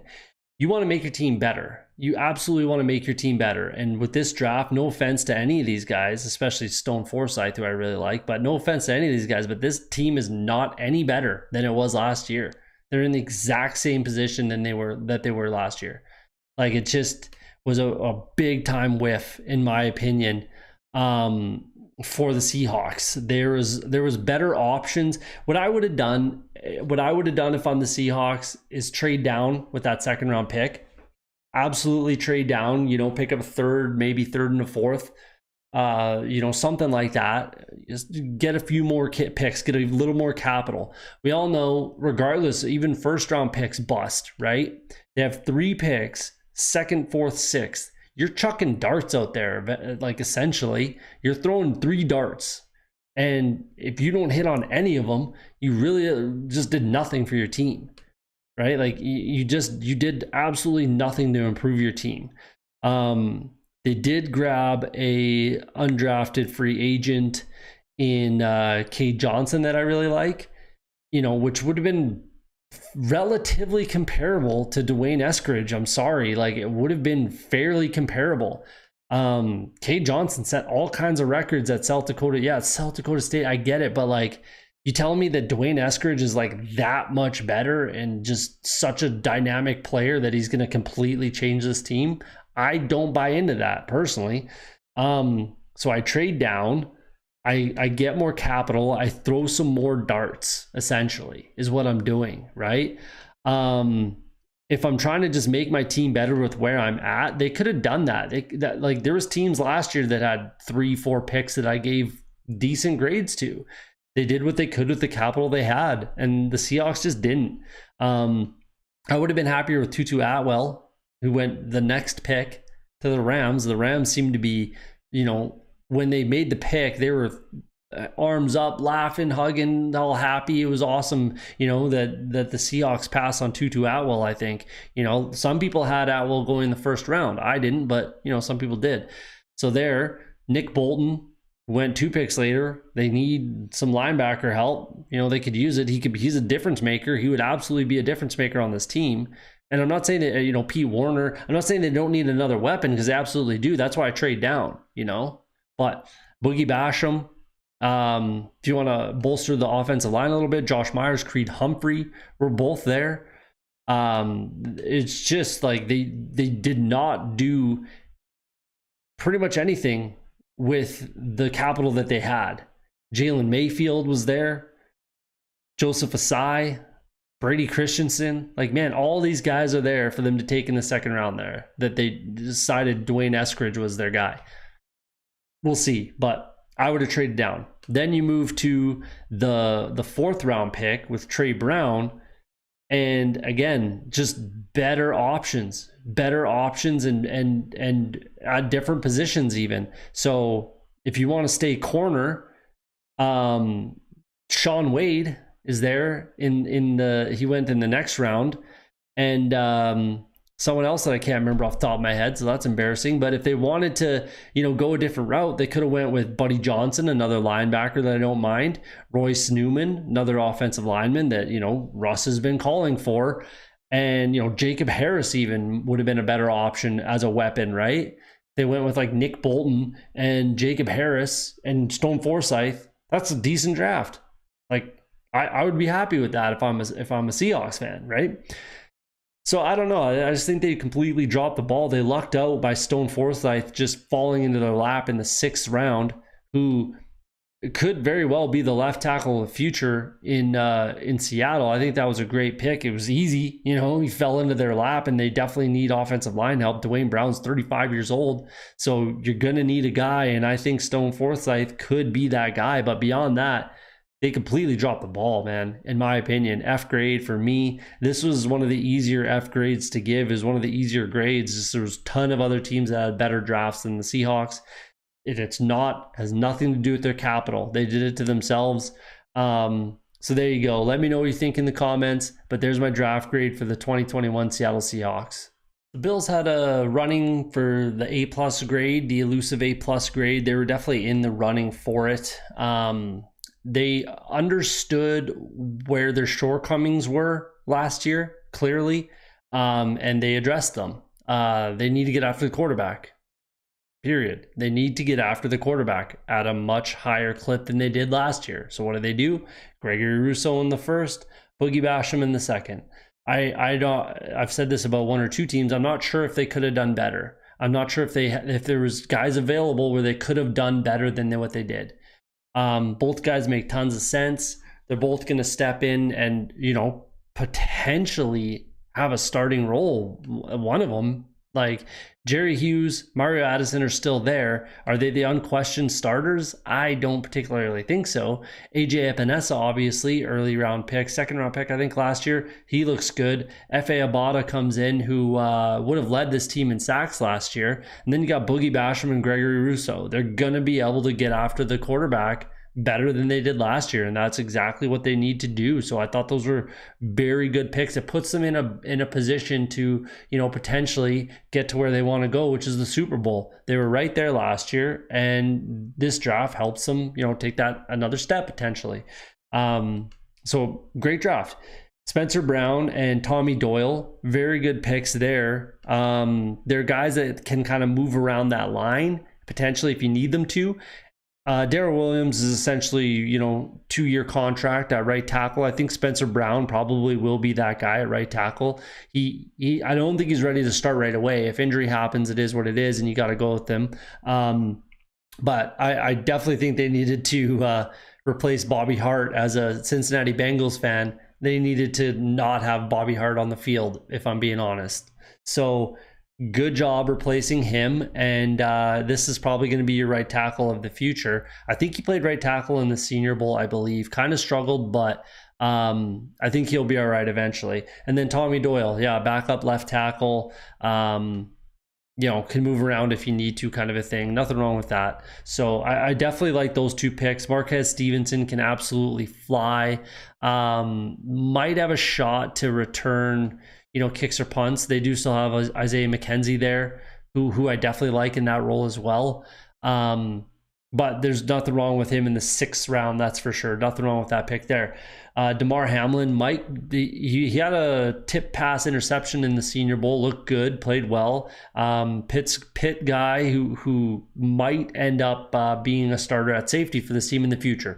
Right now they got Jordan Poyer and Micah Hyde, and I think they're still okay there, but those guys are getting up there, and an opportunity might come up for Hamlin to step in. So great pick, nothing wrong with that whatsoever.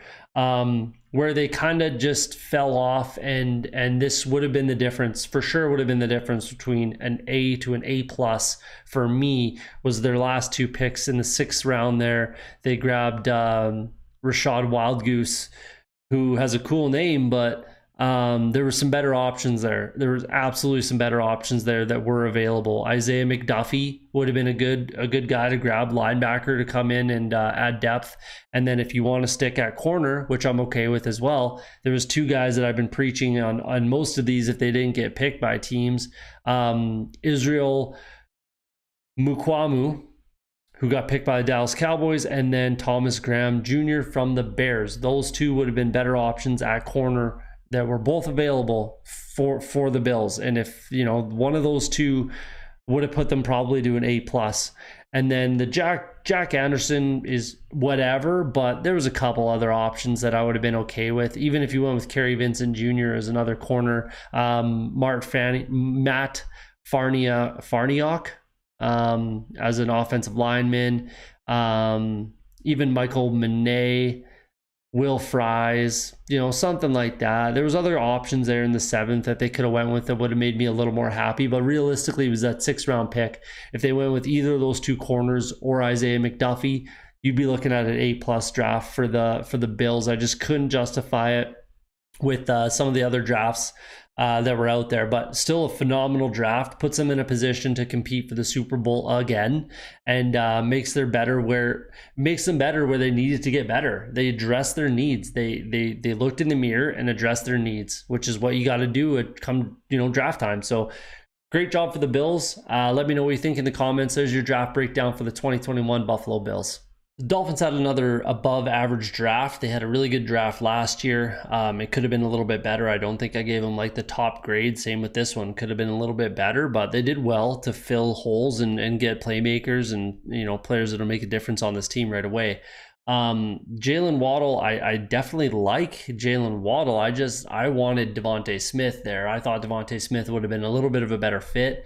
And in a little bit of an interesting thing, Brian Flores and his staff coached the Senior Bowl, and they didn't pick anybody from the Senior Bowl. So that was just a bit of a surprise. Not that it's a bad thing. It was just a little bit of a surprise. And on the other side of the coin, Matt Rule took 3 guys from his own team and 1 from the Dolphins team. So it was just interesting. And Devontae Smith was at the Senior Bowl, so he was able to meet with them and be around them.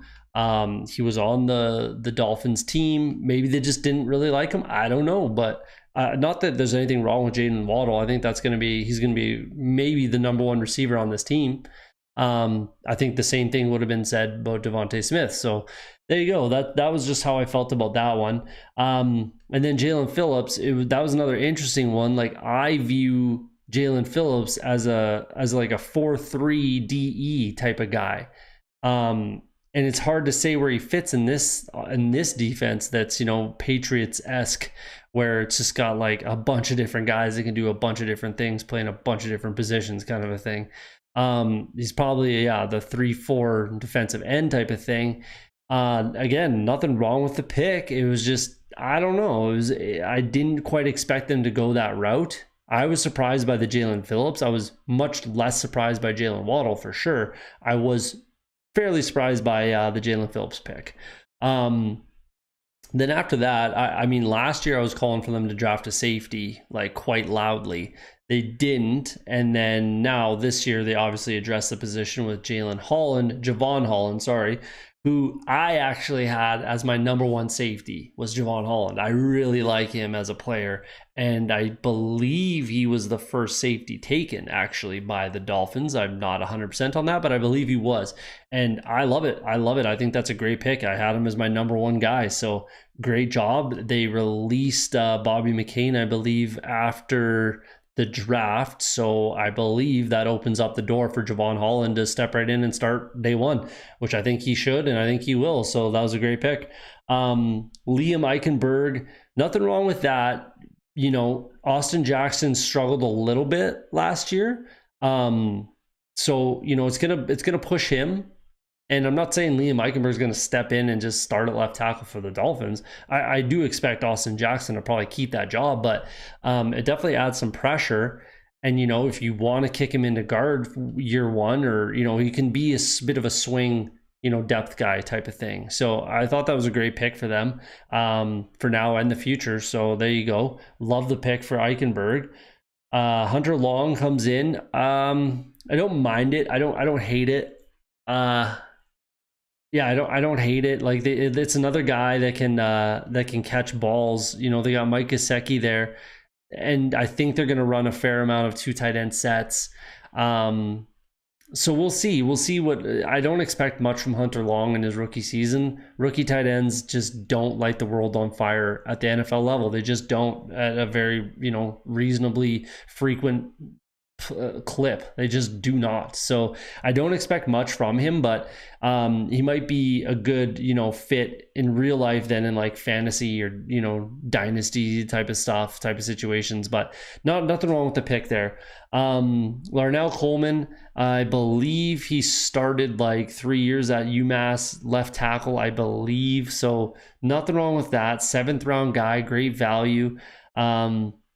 Yeah, it makes tons of sense. Like, it's a 7th round dart throw at the end of the day, and if you got a guy that you got good value on and you like, then great pick. So nothing wrong with that. I think he had like a 5th or 6th round draft grade, so bolsters the offensive line. Nothing wrong with that pick whatsoever. The whole problem I had with the Dolphins draft was at running back. I had them picking Najee Harris at 18. Is who I had in my mock draft. I had them picking Devontae Smith and Najee Harris. I think that this defense is in a good spot. This defense dragged this team into the playoffs. They're probably top 5 defense, right? So what do? You build up that offense. You get some weapons for Tua. And that's what I thought they were going to do. That's what I wanted them to do. They got one, but I would have liked to see a little more. I mean, Hunter Long as well, but I don't think tight end is the way to go with this offense and with that quarterback, with Tua. I don't think tight end is necessarily a weapon unless we're talking about Mike Gesicki, but we'll see. But either way, I thought they had to add a difference maker at running back, which they did not do, and Jared Dokes just is not the guy.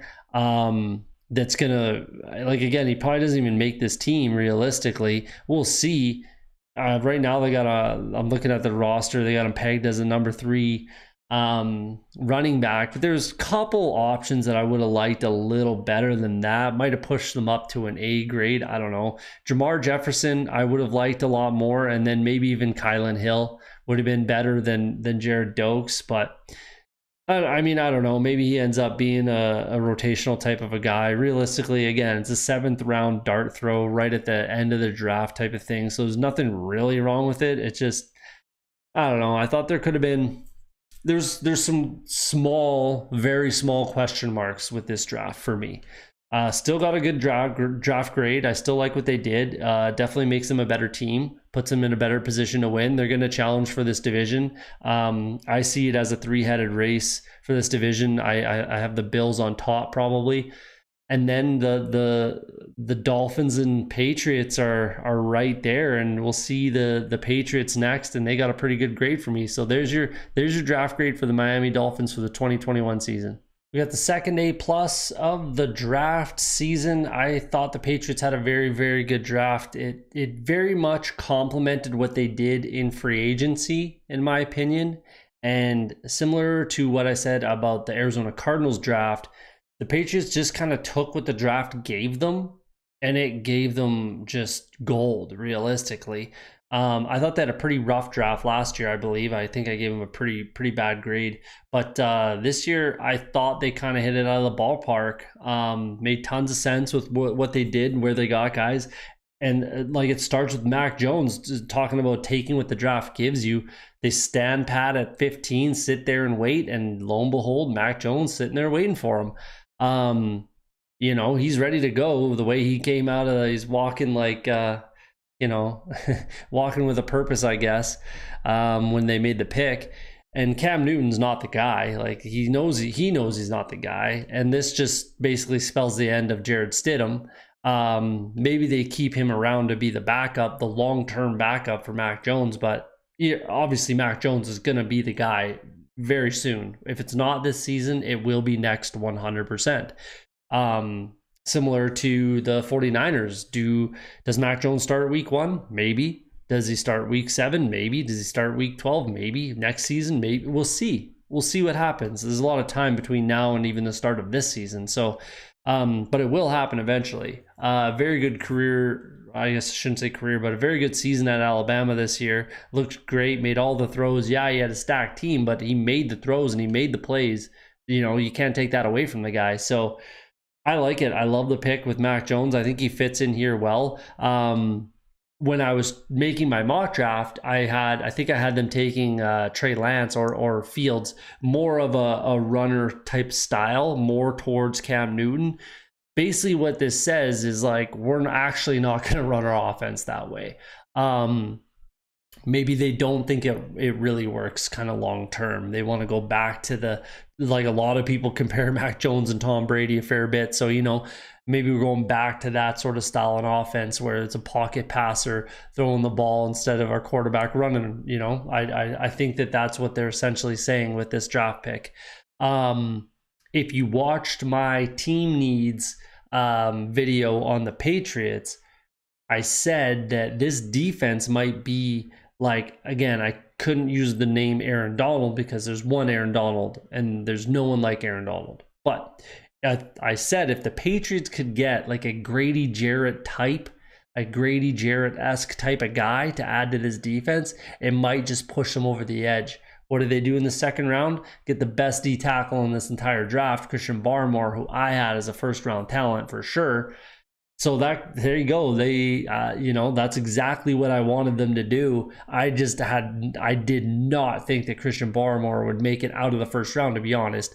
It was a very, very thin position, defensive tackle, but I think Christian Barmore was like head and shoulders the best in this draft class by a fair margin. And great spot for him to land. Great pick for the Patriots. Great fit. Makes tons of sense. Ronnie Perkins dropped again, another guy. All of these guys, like almost all of them, dropped and just fell into the Patriots' lap, and they just, thank you, NFL. They took what the draft gave them. So Ronnie Perkins, he'll be a rotational guy, might start right away. Top 3 guys might be starting right away, being difference makers right away, especially the 2 guys on defense. Ramondre Stevenson comes in. That probably kicks Sony Michel out the door a little bit. I still think Damian Harris is probably the runner on this team. James White is the pass catcher, I'm sure. And then Ramondre Stevenson, I think, becomes probably the number 3. I don't know if they cut Sony Michel just because he's cheap and there's really no point. The dead money and what they're paying him. I don't think they cut him, but we'll see what happens. Either way, great pick. Love the pick with Ramondre Stevenson. Cameron McGrone, sure, why not? He's special teamer type of guy because he's probably not going to get a chance to play linebacker for this team, just the guys that he has ahead of him. I just don't think he's going to be able to beat any of them out for playing time. So that one you probably could have been better off with someone, but there's nothing wrong with the value. So I don't hate it. Same thing with Joshua Bledsoe. Don't hate it. Don't love it. Could have been some better options. He's not going to, he might be the backup, Kyle Duggar's still there, Adrian Phillips and Devin McCourty, but again, special teamer, value is okay. Nothing wrong with that. Will Sherman, I think, fell into their lap. This could be a guy that maybe starts. I don't particularly think he does. If anything, it would maybe be over maybe Shaq Mason or Michael Onwenu, maybe. But realistically, he played right tackle and left tackle in college. Colorado's a reasonable school. There's great value in the 6th round. He'll compete and absolutely potentially move inside the guard and start. Maybe right away. Same thing with Trey Nixon. He sat out last year. He had 2 good seasons for UCF. Runs a 4.4, 6'1", 180, 90 pounds, something like that. He's got 6 foot, 187 is what he measured in at. 4.44, 4s across the board in the 40. I think he could potentially make a push to being a starting wide receiver in what's a pretty weak wide receiving room in New England. I mean, the tight ends are going to be kind of seems like the bread and butter and the running game of this offense, at least right now. So a guy like Trey Nixon could slide in there, and play right away, play some meaningful snaps right away. So great draft, man. It was a really good draft for the Patriots. And again, like I said, they took everything that came to them. Everything fell into their lap, and it complemented what they did in free agency. So there you go. A+, one of 2 A+ for the New England Patriots. And there's your breakdown. Let me know what you think in the comments. Let's move on. So here's another draft that might look kind of worse, I guess, on paper, if that makes sense, than the grade I gave them. Or sorry, might look better on paper than the grade I gave them, sort of a situation. I definitely do like their draft. I just think what they could have done might have made a little more sense long term for this team. I think if they, kind of rode it out with Sam Darnold, maybe trade that 2nd overall pick in with the haul that the Miami Dolphins got for 3rd overall, kept Sam Darnold, move back, get another offensive lineman like they did with Vera Tucker, and then maybe another defensive end sort of a thing. Plus you pick up tons of assets. They got Elijah Moore. They got Michael Carter. I think that my whole thing with the Jets is I would have just preferred if they had stuck with Sam Darnold. It just makes more sense for the whole team and for the quality of the team as a whole and for them winning games, If Sam Darnold ends up becoming, the starting quarterback in Carolina for the next, 10 years, you're going to be kicking yourself a little bit, unless Zach Wilson becomes Patrick Mahomes. That's basically what it comes down to. It's all going to ride on if they're right about Zach Wilson or not, and if I'm being honest, I think they're going to be wrong. I just do. I really do think that the Jets are going to be wrong about Zach Wilson. I'm sorry. And we'll see what happens. But that's just how I feel about it right now. And looking at the draft, it would have been, they could have made some better decisions along the way. Either way, let's jump through it here. Zach Wilson, pick number 2. I personally don't I'm not jumping up and down, screaming and shouting about how amazing it was. I just am not. We'll see what happens and we'll see where he ends up, but he's going to be the guy from day one. They really don't even have a realistically capable backup. James Morgan is your backup. I mean, we'll see. We'll see. Elijah Vera Tucker, great player, one of the safest picks in the draft, a lot of people say. And I get what they're doing here. I do understand what they're doing, and I don't hate it. But again, I thought it could have been done a little differently with Sam Darnold. So they're obviously taking care of him. They got Mekhi Becton, Elijah Vera Tucker, Chuma Odega are probably going to be three guys on that offensive line for the next however long. And then, you plug and play and find some other guys. Cam Clark's there as well. He might be a guy. But, they got Dan Feeney to start right now, George Fant, Greg Van Ruden, Connor McGovern. They got guys that can play right now. And this draft more or less like completes their offense for the most part, which I don't hate at all. I actually really, really like what they did. It's just, again, it could have been done differently. And then Elijah Moore, I thought was an absolutely fantastic pick. He potentially is the best wide receiver on this team right now. We'll see what happens with Jamison Crowder now that Elijah Moore is there. They could easily cut him and save, over $10 million in releasing Jamison Crowder. And I've said it time and time again, it is nothing against Jamison Crowder. I really like Jamison Crowder as a player. I just don't know if he's worth paying that much more, especially when you have some other options on your team that can get the job done. Doesn't make sense to me to keep him, but there you go. Michael Carter might be the best running back in this game or in this team. I thought he was fantastic in the Senior Bowl. He was fantastic at North Carolina, two-headed backfield, two guys around for over 1,000 yards. He can catch the ball out of the backfield. I think that, his size keeps him from being a bit of a bell cow, but I really, really, really like Michael Carter. I compare him a lot with Gio Bernard. I think he could have a Gio Bernard type career, and I hope he gets a fair amount of touches. And keep an eye out for my rookie mock draft and stat projections episode coming out, because I think I'll definitely have Michael Carter on there somewhere. Absolutely. And then, so I'm okay with all of that. I'm very much okay with all that they've done in the first 4 rounds there with the first 4 picks. Very okay with what they did. They absolutely had to add somebody to help Carl Lawson get after the quarterback. They got Jabari Zuniga, who will probably play defensive end. And then Carl Lawson. Then they got like Vinny Curry, John Franklin Myers might be a guy to help out there as well. But I think Jabari Zuniga is the guy. But they needed to add some help there, which is kind of where I was saying, like, if they had Darnold, they could have traded back. They could have got another offensive lineman. They could have got another edge rusher type of guy.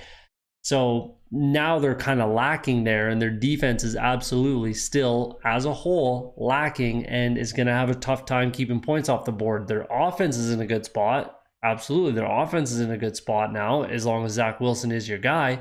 But defensively, they're going to have a hard time. It's not like the Chargers. The Chargers are a little bit lacking on defense. They have a much better defense than the Jets, but they're a little lacking, so they're going to play some shootouts. But, I like Justin Herbert a lot more than I like Zach Wilson.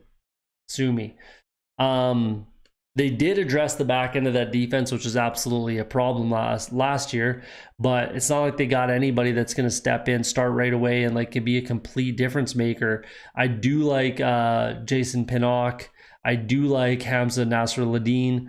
I don't mind any of those picks. I don't mind any of them, but I just don't think they're going to drag this team to win some games. Like, they're not going to help this team become, a playoff team or anything like that. Not that they had that option anyways, but I don't know. We'll see what the Jets do here. I like the first half of their draft, and then it kind of fell apart on them, in my opinion. Maybe not fall apart, but it's just they didn't address some needs, and getting after the quarterback is absolutely a need. Today's NFL, how it looks is get after the opposing team's quarterback and protect your own. They did a good job of protecting their own, but they don't have much to get after it. The interior looks great. Quinnen Williams. Basically, it's Quinnen Williams and Carl Lawson. That's more or less it. to get after the quarterback. Jabari Zuniga, maybe. John Franklin Myers, maybe. But, you know, they're going to need some help. Their linebackers are in a decent spot now, especially if Nazrul Adine does end up playing a little bit of linebacker. Jamin Sherwood might play a little bit of linebacker. We'll see. But Jared Davis and CJ Mosley coming back is going to be a huge help to that defense. But we'll see. The Jets should be an interesting team to watch regardless this year, and I'm excited to watch them play. So we'll see what happens, and we'll see what the future holds for the New York Jets. But there's your breakdown, and let me know what you think in the comments. So it's another year, another great Ravens draft. This is a very, very good one for them. I think last year I had them as a A+ grade. I had them one of the best drafts basically possible last season. And I mean, we weren't far off this year. Basically, what this spells to me is the Ravens are out of excuses when it comes to being playoff contenders, Super Bowl contenders, that sort of a thing. You have weapons. This draft gives you weapons, helps the defense, offensive line, gives them a little bit of everything. And, you know, barring some sort of major injuries, they're out of excuses, especially on the offensive side. So if Greg Roman isn't that guy, then this will be the year that decides it, because they absolutely have the weapons and they're out of excuses, in my opinion. So started off at the top. They bring in Rashad Bateman with that pick, number 27, their own pick. I love that. I had him gone, so I had them just going after two defensive players to just help the defensive side of the ball. With Rashad Bateman there, I completely understand the pick, and I love the pick. It makes tons of sense. I think he starts day one. And I think he's going to more or less complete that offense. If not him, then Tylan Wallace coming in. Basically, yeah, those two guys complete the offense. So no more excuses for throwing the ball, winning games with Lamar Jackson's arm. You know, there's no more excuses, in my opinion. So moving on, they get in the trade they made with the Chiefs in the Orlando Brown trade. They get pick 31. Pick Odafe Owe. I love that pick. He was one of my more favorite guys in this draft. He's an absolute physical freak. The things that he can do, you just absolutely cannot even come close to teaching. And again, I think he's another guy that starts right away. They've kind of been struggling at getting after the quarterback recently, which is, you know, not exactly normal for the Ravens. But they lost Yannick Ngakoue. Jalen Ferguson just hasn't taken that step yet. I hope that it happens this year, because I really liked him coming out of college. And then Odafe Owe comes in, and I think it might end up being that top guy right away at getting after the quarterback. Even though he had 0 sacks last year for Penn State, he played better than that. And again, he's a physical freak. So with this defense, with everything else that they have going on, I think he's absolutely going to succeed. Might push double-digit sacks. I think around, 6 to 8 is a conservative quality number for a rookie. And if he pushes double digits, then, that's a bit of a bonus. So great pick. Ben Cleveland, I love that in the third. No second round picks for them. I love the Ben Cleveland pick. Dude's 6'6", 40 to 50 pounds. He's a big boy, but that's a lot of muscle. He's not a chubby guy. He's not Deontay Brown. He's jacked. So that's a great pick. Bit of a mauler out of a running school, Georgia. So I love that pick. We'll see if he starts right away. I feel like he's got a good shot to. We'll see what happens at center. I think potentially Bradley Bozeman might move to center, and then that'll open it up for Ben Cleveland. They also have Ben Bredson there as well, who has a shot to start also. So we'll see. And then Alejandro Villanueva comes in to play right tackle, basically completes this line as long as everybody stays healthy. Ronnie Stanley's back. It's a dangerous looking team and a dangerous offense. And again, out of excuses. So, and then the second pick in the third round, I didn't love that. I also don't hate it, I guess. Brandon Stevens, former running back. So he's making that transition. I mean, it is a good thing that he sees the offensive side of the ball type of a thing, but he's making transition to DB. And, he only played that position 2 years at SMU. And, obviously he's just going to take some time to develop, which isn't the end of the world. It's just, that's more or less a top 100 pick, 104th overall. You're not exactly throwing darts, in the third round quite yet. So I don't hate it, especially if he does move over and play a little safety. Ran a 4.44, 6 foot, 215 type of guy. He's not small and he's got good speed. And again, sees the game a little differently as a former running back, but I just didn't think it was the best pick they could have made at that time. It didn't hurt their draft stock a ton for me, but a little bit. I think that they had some other options they could have went with.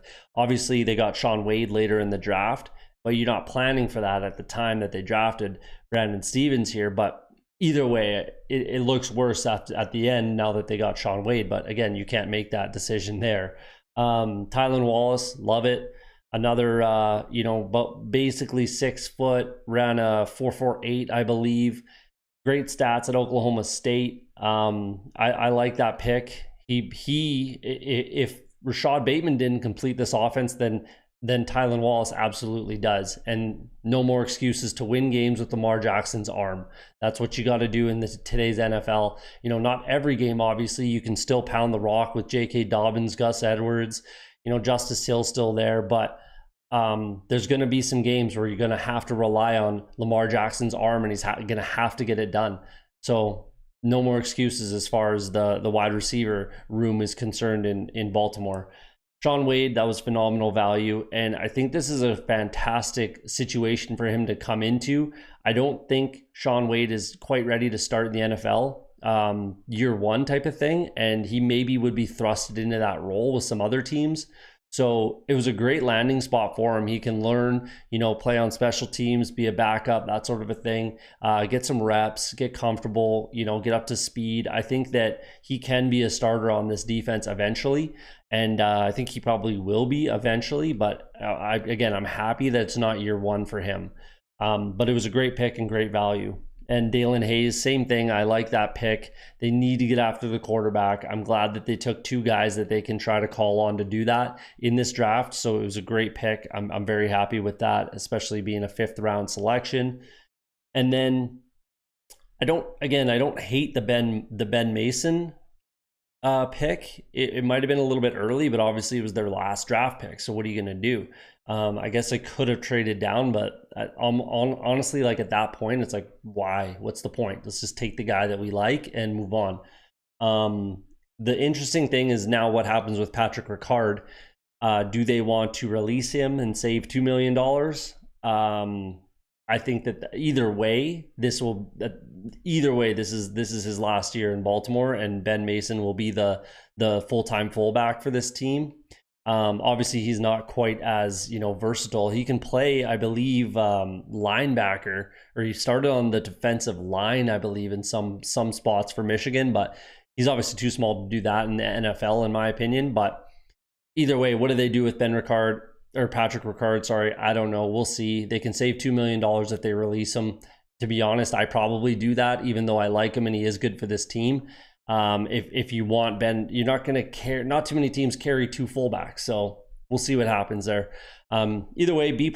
I love the draft. It's another great draft for the Ravens.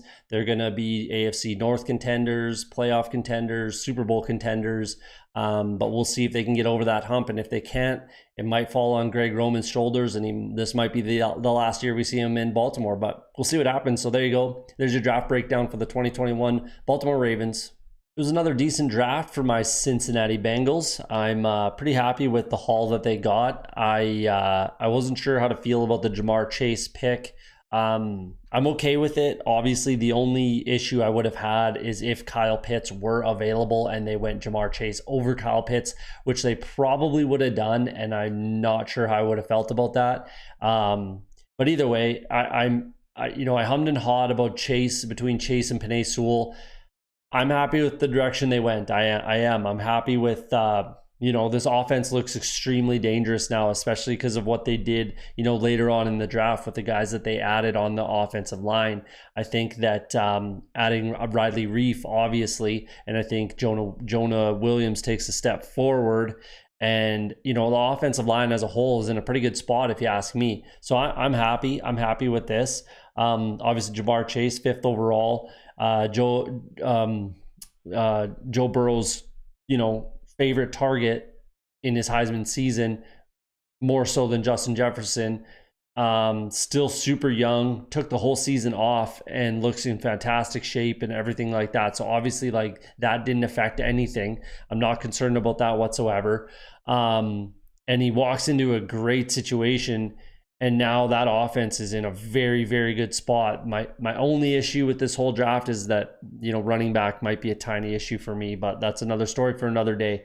Moving on, Jackson Carman, I wasn't sure about that pick either. I thought they could have went a couple different ways.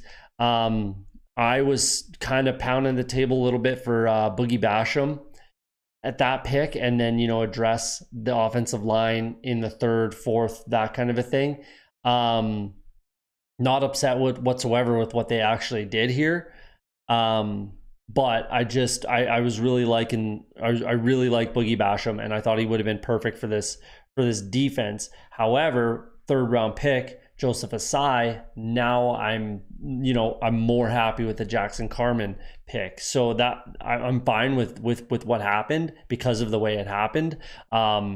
I guess, in an alternate reality, if something else had happened, I might be more to complain about over here. But and Jackson Carman is going to be good, and he's probably going to start right away at left guard. I believe he'll kick inside to guard and probably start from day one. There'll be a competition. There's a lot of interior guys that are going to be competing, and there's nothing wrong with that. Obviously, we've had a tough time with the offensive line. It's no secret. But Michael Jordan, Quentin Spain, Xavier Suafilo, Jackson Carman, all those guys are going to, Billy Price maybe, Trey Hill here, all those guys are going to have an opportunity to start on that line and, let the best five guys win, the best five guys out there protecting Joe Burrow. That's all we need to do. So I'm happy with what they did in rounds 1 through 3. The Cam Sample pick, I'm not upset about that. I mean, it was just a touch of a reach. There's a couple guys that they could have had that I may have liked more. Even though I do like Cam Sample and he had a very good Senior Bowl, small school guy, but I just thought there might have been a couple options that I would have preferred if you want to stay at the same position. Ellerson Smith, even Chris Rumpf, Jordan Smith, like those three guys might have been better options for me at that spot. But I'm not super upset. It didn't really affect my draft grade, that Cam Sample pick, to be honest with you. Then they moved to the defensive line, take an interior lineman. Tyler Shelvin, obviously another LSU guy. I think that this is going to be an underrated pick. If you look at what the Bengals look like trying to stop the run last year after DJ Reader got hurt, they were god awful. So, and this is going to obviously be the backup to DJ Reader. I love the pick, make tons of sense. And if anything should happen, even in a rotational basis, we should be okay. And I feel a lot more comfortable with Tyler Shelvin coming in to help that defensive line. Then in the fourth round, you get a guy who's played left tackle in college, 26 straight starts at left tackle at East Carolina.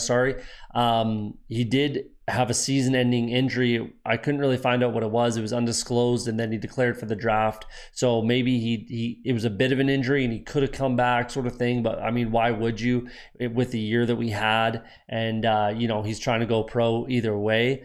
I'm happy with that. He's going to be probably a swing type of tackle. They got Fred Johnson as well, and Hakeem Adeniji that can play those positions if need be. But hopefully the offensive line stays healthy. But I'm more than happy to add that depth there.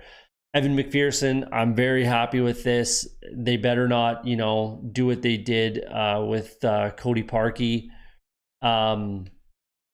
He should be the kicker from day one right away. I think they have Austin Siebert right now, but realistically, I think drafting a kicker in the 5th round, he's got to be your guy regardless. So I like it. I like the pick. He's got a pretty big leg, so it's going to be tough. That big leg might not exactly transfer to Cincinnati. It's pretty windy and it's pretty tough to kick in the AFC North in general.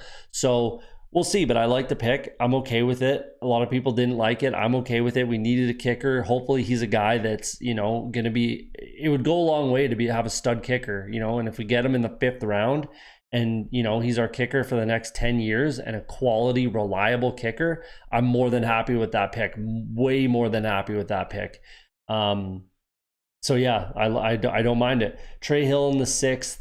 I really wanted Demetric Felton a lot. I really, really wanted him on this roster. With losing Gio Bernard, I think that he can fit, as he played a lot of running back. He's obviously transferring to a wide receiver position in the NFL type of situation, but in punt returns and stuff like that, which would have helped this team as well, punt and kick returns. But I think that he could have filled in as, a pass catching third down running back, definitely if need be, no questions asked. But I think that would have been a weapon, that you could get in the 6th round that would have just made almost too much sense for me. I'm okay with getting an offensive lineman. I'm just not sure we needed an interior, guard center type of a guy with Billy Price and Trey Hopkins there. And Jackson Carman's going to move probably inside. I just didn't think it was necessary to go that route. And I would have rathered another, throw a dart at a playmaker like Demetric Felton. Chris Evans, I'm okay with that. Again, I still would have rathered Demetric Felton there, but I'm okay with that pick. And he's going to have a shot to be the backup realistically to Joe Mixon. So, if he comes in and he tested great on his pro day, his stats were, he's hurt a little bit in college and he didn't get a ton of opportunity, but, he tested well. So if he comes in, works hard and earns that backup running back spot, like that would be amazing for a 6th round pick. The value would, skyrocket from there. Wyatt Hubert, I don't mind that. It's just depth. He's going to come in and help out, be a rotational pass rusher type of thing, maybe a future guy. I'm okay with that. Anything in the 7th round, regardless of what it is, makes sense to me. If it was an offensive lineman, I would have been upset. Other than that, they really couldn't have done anything wrong realistically. B- draft, not an issue. I have no issue with this draft whatsoever. I'm happy with the haul that we got. I think our team is much, much better. I think the Bengals obviously win more games than they did last year. Hopefully Joe Burrow comes back 100% from week 1. And yeah, there's a lot to be excited about for us Bengals fans, man. We're right back in there in the AFC North. I think probably not this season, but moving forward, next season, I think that we'll have a very good shot at definitely competing for the division and pushing for a playoff spot. Again, maybe not quite this year, but next year I think we're there. I think we'll get there. So yeah, patience is a bit of a virtue with the Bengals. And there you go. Let me know what you think in the comments as you break down the 2021 draft for the Cincinnati Bengals. Similar to the Baltimore Ravens, the Cleveland Browns had another great draft this year. They did a great job filling holes, plugging holes where they had any. And yeah, they're going to be pushing towards being AFC North division contenders, potentially winners, playoff contenders, pretty much for sure. And honestly, in my opinion, they could be potential Super Bowl contenders with what they've done recently with the roster and the draft that they had here. So let's plow through it here. I thought Greg Newsome was a fantastic pick. And, it's a bit of a luxury pick when you're pretty stacked at corner. They brought in Troy Williams and John Johnson, who's a safety. They brought those two guys in from the Rams. And, with what they already have with their Greedy Williams, Denzel Ward, MJ Stewart, they're pretty set on the back end of this defense. I love the pick. It was a great spot for him to go. I thought he was going to go earlier actually than he did, but fell into their lap, and that was a great pick. Jeremiah Owusu-Koramoah, if he had gone to 26, I still would have had that green and still would have loved that pick. That super green, whatever. It was a fantastic get in the 2nd round for JOK, and he's gonna have a shot to start right away, and I think he probably will. Might need to pack on a couple pounds to play linebacker in the NFL, but not a huge issue at all. I love the pick, love the player, love the fit. Anthony Schwartz, again, love the player, love the fit. Ran a 4.25. Like, that's track speed. I know it was hand time, so might have been a bit light, but it's still like, regardless of how it was timed, it's still track speed, and he's still ridiculously fast. So, and again, he's going to have a shot to start right away, in my opinion. I I personally think that OBJ is going to have a hard time coming back from those injuries, and it's no fault of his own. It's no fault of, I'm not knocking OBJ over here. It's just going to be tough to come back from those injuries that he's had, the broken leg, torn ACL on the same leg. That's going to be tough. If I'm being honest, that's tough. They do still have Rashard Higgins and Donovan Peoples-Jones, who I like. Kadarius Hodge is there as well, but no one on this team can do what Anthony Schwartz can do. So absolute weapon. And they're going to get him the ball probably in the backfield in some swings and some, running plays, some end arounds, that sort of thing. And just get the ball in his hands and let him use that speed. So he's just an absolute weapon. And I thought that was a great pick for them in the third round. Perfect fit. James Hudson was a great pick. Nothing wrong with that. Doesn't have to play right away, that's for sure. He'll sit behind Jedrick Wills, maybe be a swing guy, that sort of a thing. Great depth pick. Nothing wrong with that whatsoever. Tommy Togiai, I think I didn't like that pick.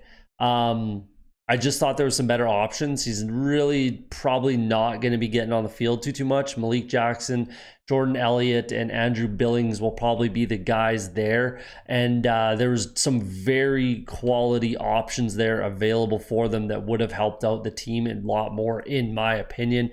Janoris Jenkins went a couple picks later. Rashad Weaver. Even if they wanted to go offensive line with Josh Ball, Deontay Smith, Buddy Johnson was there. Royce Newman was there. The guy that I think they probably really should have went after was Jacob Harris out of UCF. I think he would have been a very, very crazy weapon on this team, even though they do, he might slide to tight end, but if you put him out there and out wide, with his size and speed, oh man, I thought that would have made this offense pretty unstoppable, if I'm being honest with you. But either way, not the worst pick in the world, but there's just some better options there, I thought. Tony Fields, again, another good pick. They needed linebacker help and depth. He'll play probably on special teams right away and be a backup type of guy. There's nothing wrong with that pick there. Richard LeCounte, I think. I'm not sure how to say his name, if I'm being perfectly honest with you.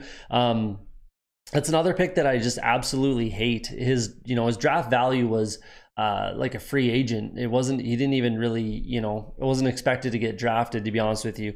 And a 5th round pick is absolutely not some throwaway type of a pick.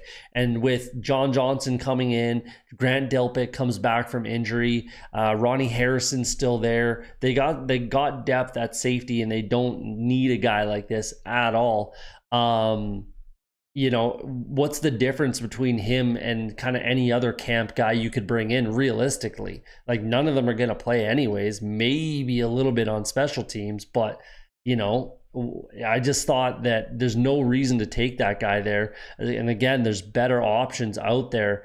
Dalen Hayes went a couple picks later. Jason Pinnock, maybe. KJ Britt would have been a better pick. Simi Fehoko, Cornell Powell, Ogundeji, all these guys, Avery Williams even, all these guys, even Hufanga, who went to the 49ers, even that would have been a better option at safety, in my opinion. So there was just so many better options there. And the Togiai, those two picks really hurt their stock for me. They could have been an AA plus maybe. And then Demetric Felton in the 6th was phenomenal. I very, very much wanted him a Bengal, to be honest. I'm very upset that he went to a division rival. I really like Demetric Felton. I think that he can be a weapon for them as well. I think he plays a little bit running back, wide receiver. Probably plays a lot like Kareem Hunt plays for this team. Maybe more wide receiver, and probably slides in as their punt and kick returner pretty much right away. I think he plays right away. If you're getting a 6th round guy that's going to contribute, on special teams and as well on offense, I think that that's just an absolute steal. So it was a great draft for the Browns. They're going to push for the Super Bowl. I'm excited to see what they do this year and what they look like. I think I'll be picking them to win the AFC North, but we'll see. I haven't made my final decision on that yet, but there you go. There's your draft breakdown for the 21 Cleveland Browns. I know people are just gonna say, you're hating on the Steelers because you're a Bengals fan, and I get that. I understand that sentiment, but you can't tell me that I mean, if you're a Steelers fan and you're gonna tell me that you absolutely love this draft and they did everything you wanted them to do, leave a comment and let me know. But here's how I feel about it. Right off the top, Najee Harris, I thought that was fantastic. Great pick, makes tons of sense. Kind of exactly where I wanted him to go. Fits the Steelers mold. They need a running back badly. It was a great pick. Great pick. I can't stress that enough. That was a fantastic pick for the Steelers. But then it kind of fell apart, And not that I don't like Pat Freiermuth or Fearmouth, however you want to pronounce it. It's not that I don't love him as a player. I do think that he's, probably the tight end 2 in this draft.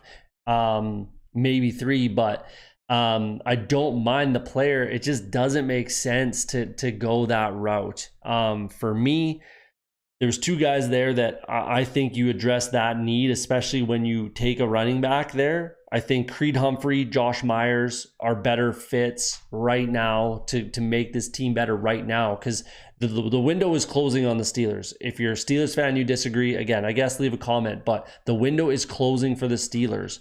So, and I'm all for, if you want to plan for the future, when you got Eric Ebron there, who's very good. He's a very good NFL tight end, and that he's a very good tight end. But if you want to plan for the future then, why not go with a guy like Kyle Trask or Kellen Mond with that pick, and then I would like that a lot more than Pat Freiermuth.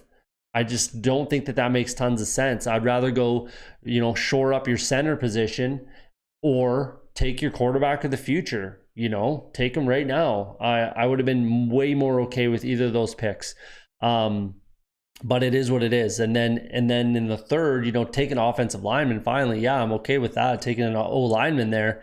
There was just tons of better options. Again, depending on what they did with the second pick there, they did have a local guy who's an edge rusher that they could have had, Patrick Jones, went a few picks later. I like him a lot. I would have liked that more, even though I do want them to take offensive linemen.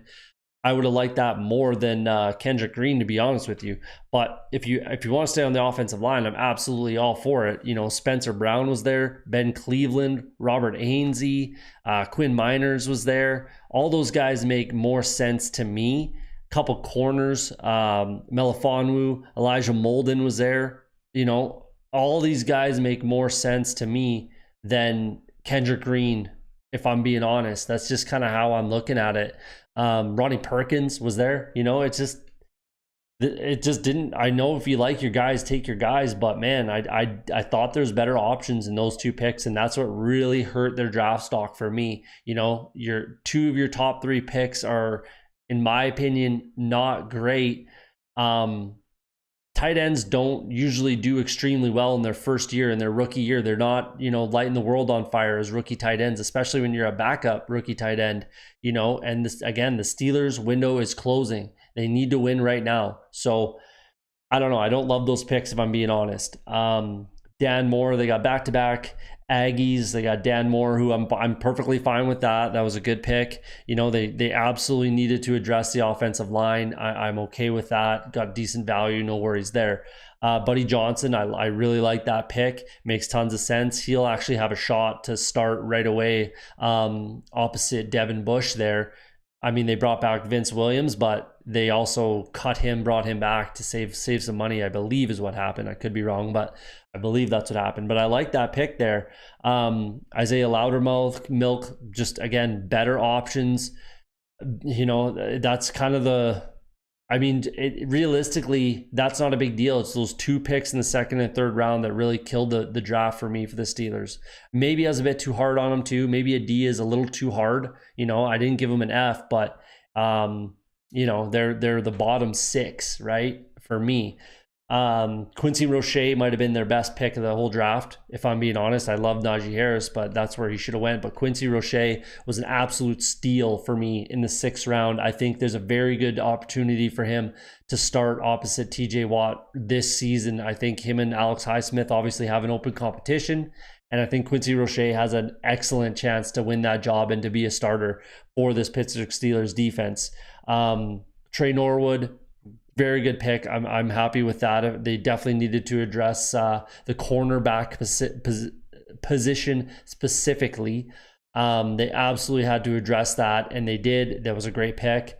And then Presley Harvin, I'm fine with that. Big guy, big leg. Nothing wrong with that in the 7th round. You can go ahead and take a punter there.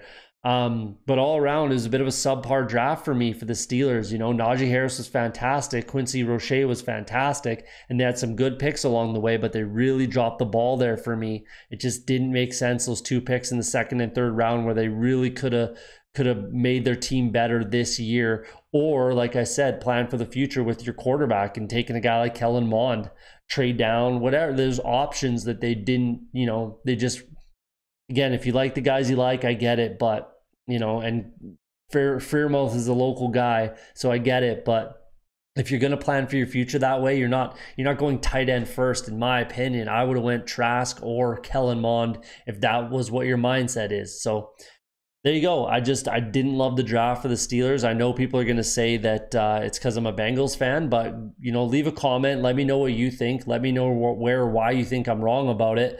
But there's your draft breakdown for the Pittsburgh Steelers in the 2021 draft. Obviously, the Houston Texans have some major question marks on their roster heading into 2021. Obviously, it revolves around who's going to play quarterback or how that's going to look for the Texans this year. I'm not quite as hard on the Texans as other people have been. I think there's a little more talent on that team than people are giving them credit for. I think they've done a decent job at bringing in, some skilled guys, like basically doing the best they could with what they had, barely any draft capital. And, they plugged some holes with some quality players, some NFL players in free agency. I thought they did a decent job of doing that. And they're going to be competitive, I think, at least, especially if Deshaun Watson is playing quarterback, then they're absolutely going to be a competitive team.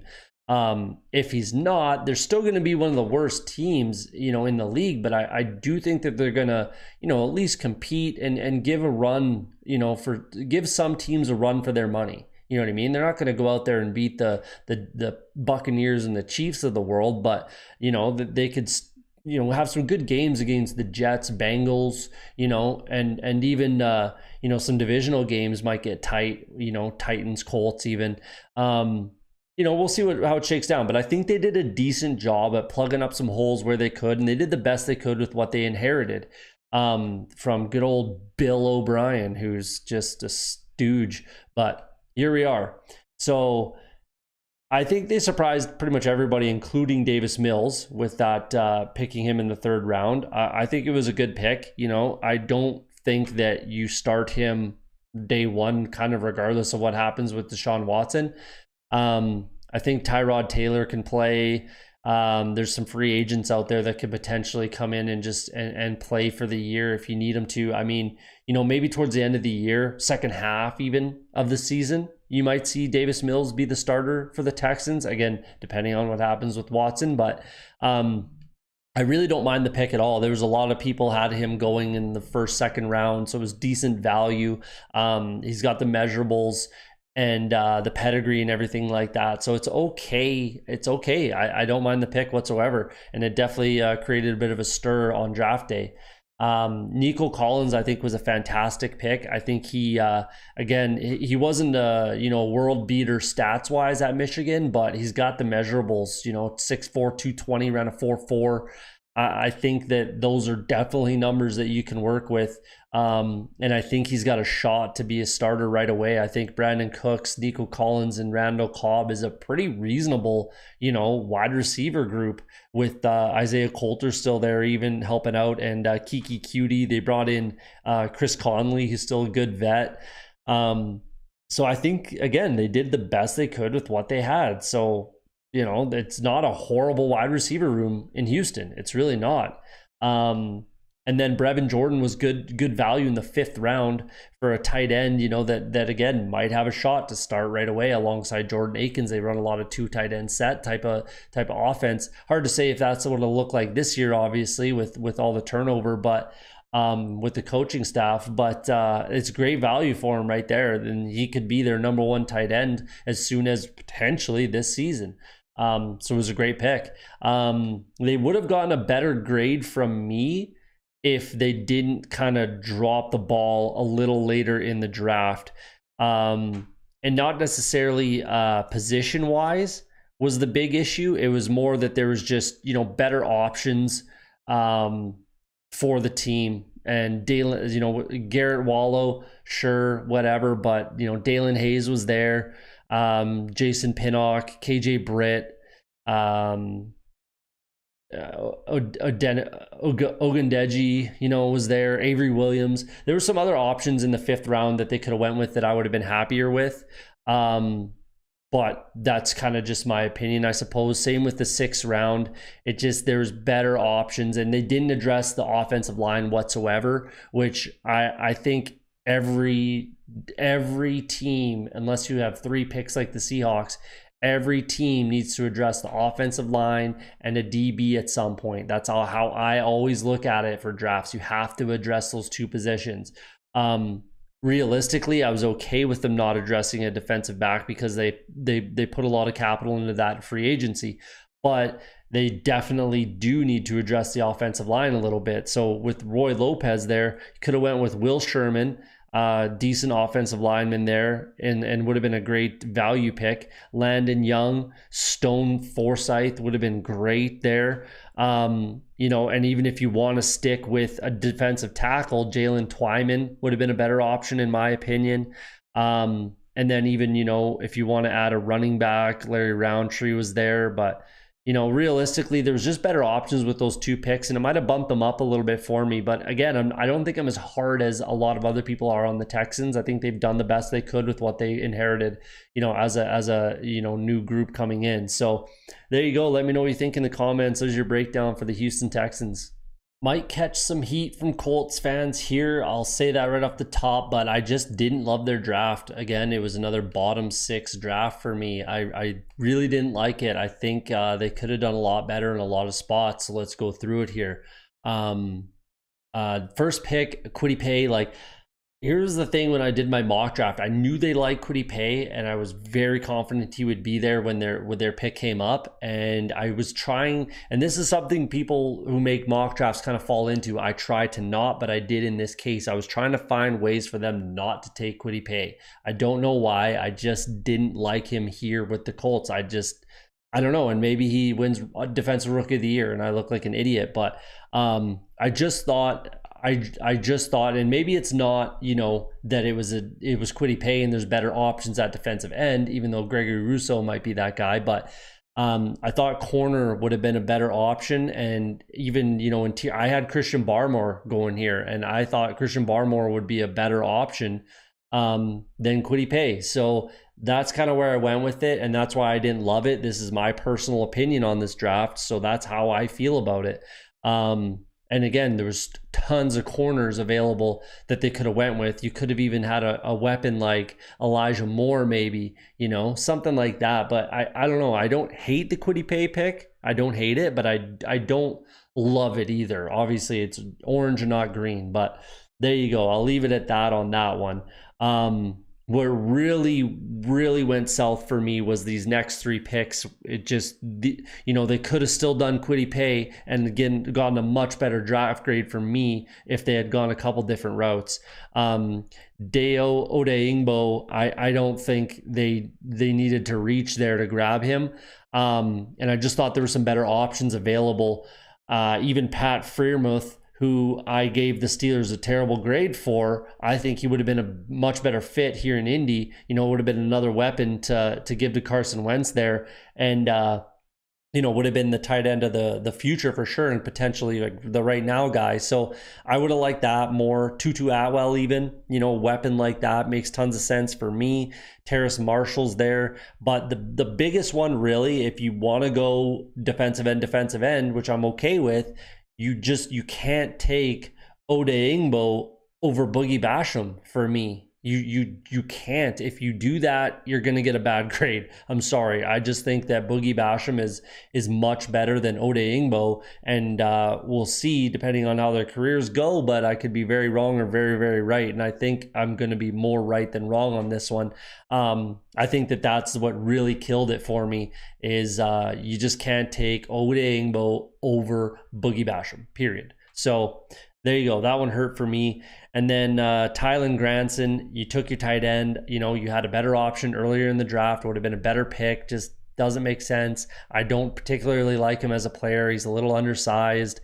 And again, there were some better options for your team. So let's say you go Kwity Paye, Boogie Basham, much better grade already. And then in the third, if you go after a guy like Robert Rochelle, you need help in the back of that defense. You know, Robert Rochelle is there. Even Tylan Wallace as another weapon. You want to, I mean, depending on what you did, if you took Freiermuth in the second, you know, Rashad Weaver's there, Janoris Robinson's there. You know, even Jacob Harris. Jacob Harris would be an absolute weapon on this team. And they didn't really address the offensive line. Like, I'm okay that they didn't really do that. Considering they just went out and signed Schwartz, you know, I'm okay that they didn't do that, but you still had to add some depth somewhere, and they could have done that with this pick here in the fourth. Royce Newman was there, Deontay Smith, Josh Ball, you know, they had tons of options, tons and tons of options that were better than Kylen Granson, in my opinion, and they really dropped the ball there. Same thing in the fifth, and these aren't, you know, throwaway picks, especially for a team like the Colts where they're absolutely making the playoffs and they're, you know, they're trying to make some moves, they're trying to make a push here, and to me they just dropped the ball, and that's going to be the big difference in this division for me. I think the Titans draft wins them this division personally, but we'll see. Then in the fifth, you know, Sean Davis, I just, again, thought there were better options available. Keith Taylor went with the next selection. Zach Davidson, if you want to take a shot on a tight end, I'd much rather Zach Davidson than Kylen Granson, personally. Dalen Hayes was there if you want another, you know, rusher, depending how the rest of your draft went here. Jason Pinnock, KJ Britt would have been a very good, you know, they lost, oh man, can't remember off the top of my head. Walker, they lost Walker on the linebacker room there. So if KJ Britt comes in, there you go. Simi Fehoko, Cornell Powell. Even if you want to stay at safety and grab a safety, Hufanga is there, who went to the 49ers, you know. Ogundeji, Avery Williams. There's just so many better options everywhere for this team. And, you know, they really dropped the ball for me, personally. And even Sam Ehlinger, like, I actually really, really like Sam Ehlinger. He had a very good Senior Bowl. You know, if it wasn't for Kellen Mond doing so well, he might have been up there for consideration for the MVP. But it just doesn't make sense. You just drafted Jacob Eason, who you really like as a team, in the third or fourth round last year. And, you know, what are you just going to bury Sam Ehlinger now, basically? Like, it just doesn't make sense to make that pick. I don't hate it because I like Sam Ehlinger, but it just doesn't make sense for this team. Mike Strachan, not sure how you pronounce it. Love that pick. 6'5", 225, ran a 4.5. Had a very good game against Notre Dame last year. Had 1,000 yards. Small school guy, obviously, but in the seventh round, I'm very okay with them taking a dart throw like that on a guy with those kind of measurables and tangibles. You know, he doesn't have to play right now, but, you know, he could definitely get some reps, and he's very similar to the mold of Michael Pittman. So, you know, I don't mind having a couple guys that are similar that you can, you know, sort of interchange, you know what I mean, if need be, or injuries, something like that. So I love that pick. And then Will Fries, I like that pick as well. Like, they did address the offensive line, but not till the seventh round. You know, they did get a good guy and a guy that they can potentially move around, and it was great value. But man, if your two best picks are your seventh round selections, you didn't have a good draft. I'm sorry. And Kwity Paye is obviously going to be the best player that they drafted for sure. But I just thought there were some potentially better options there. And And again, even with taking Kwity Paye, they could have salvaged the draft for me if they made some better picks, in the second, fourth, fifth round there. But there you go. Let me know what you think in the comments about the Colts draft, and we'll move on to the next team.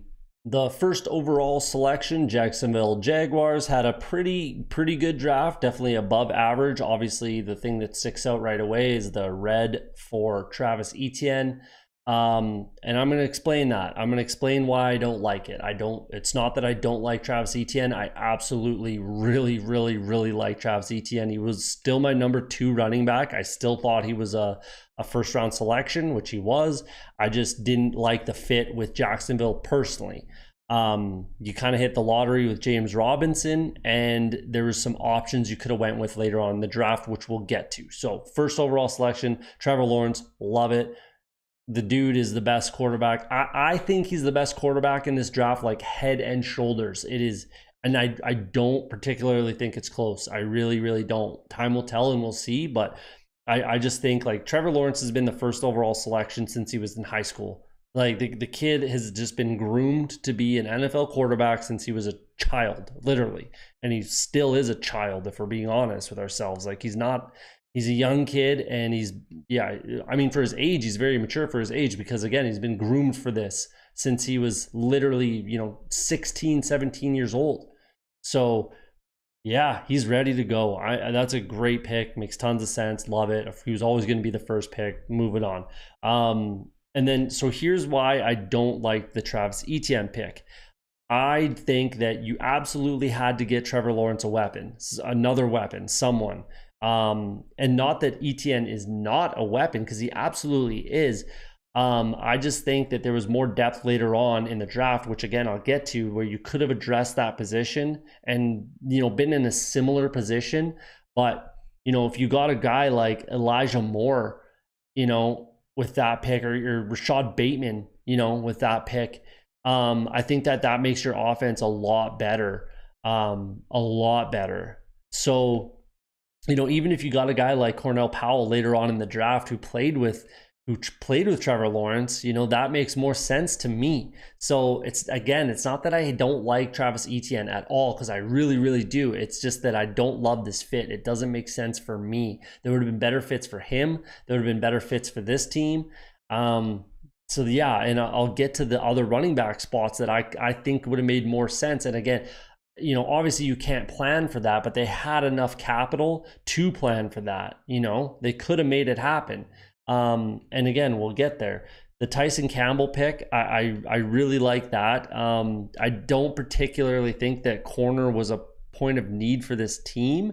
They brought in Shaq Griffin, who I love that free agent signing there. CJ Henderson, obviously last year, first round selection. Trey Herndon still there.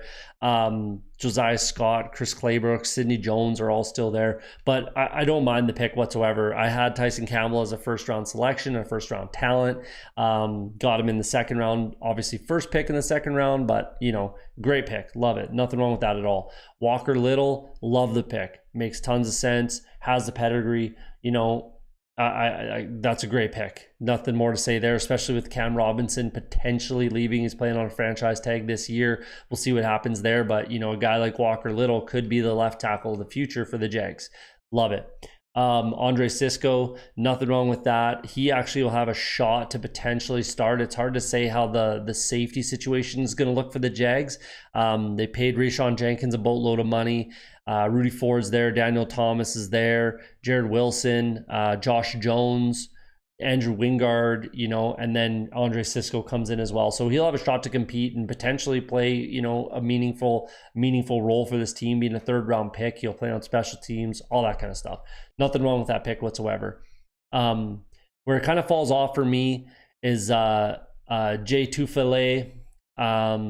I don't love that pick. They're probably moving to a 3-4 defense under Urban, which, Jordan Smith fits like glove. I love that pick in the 4th. That was a great pick for Jordan Smith.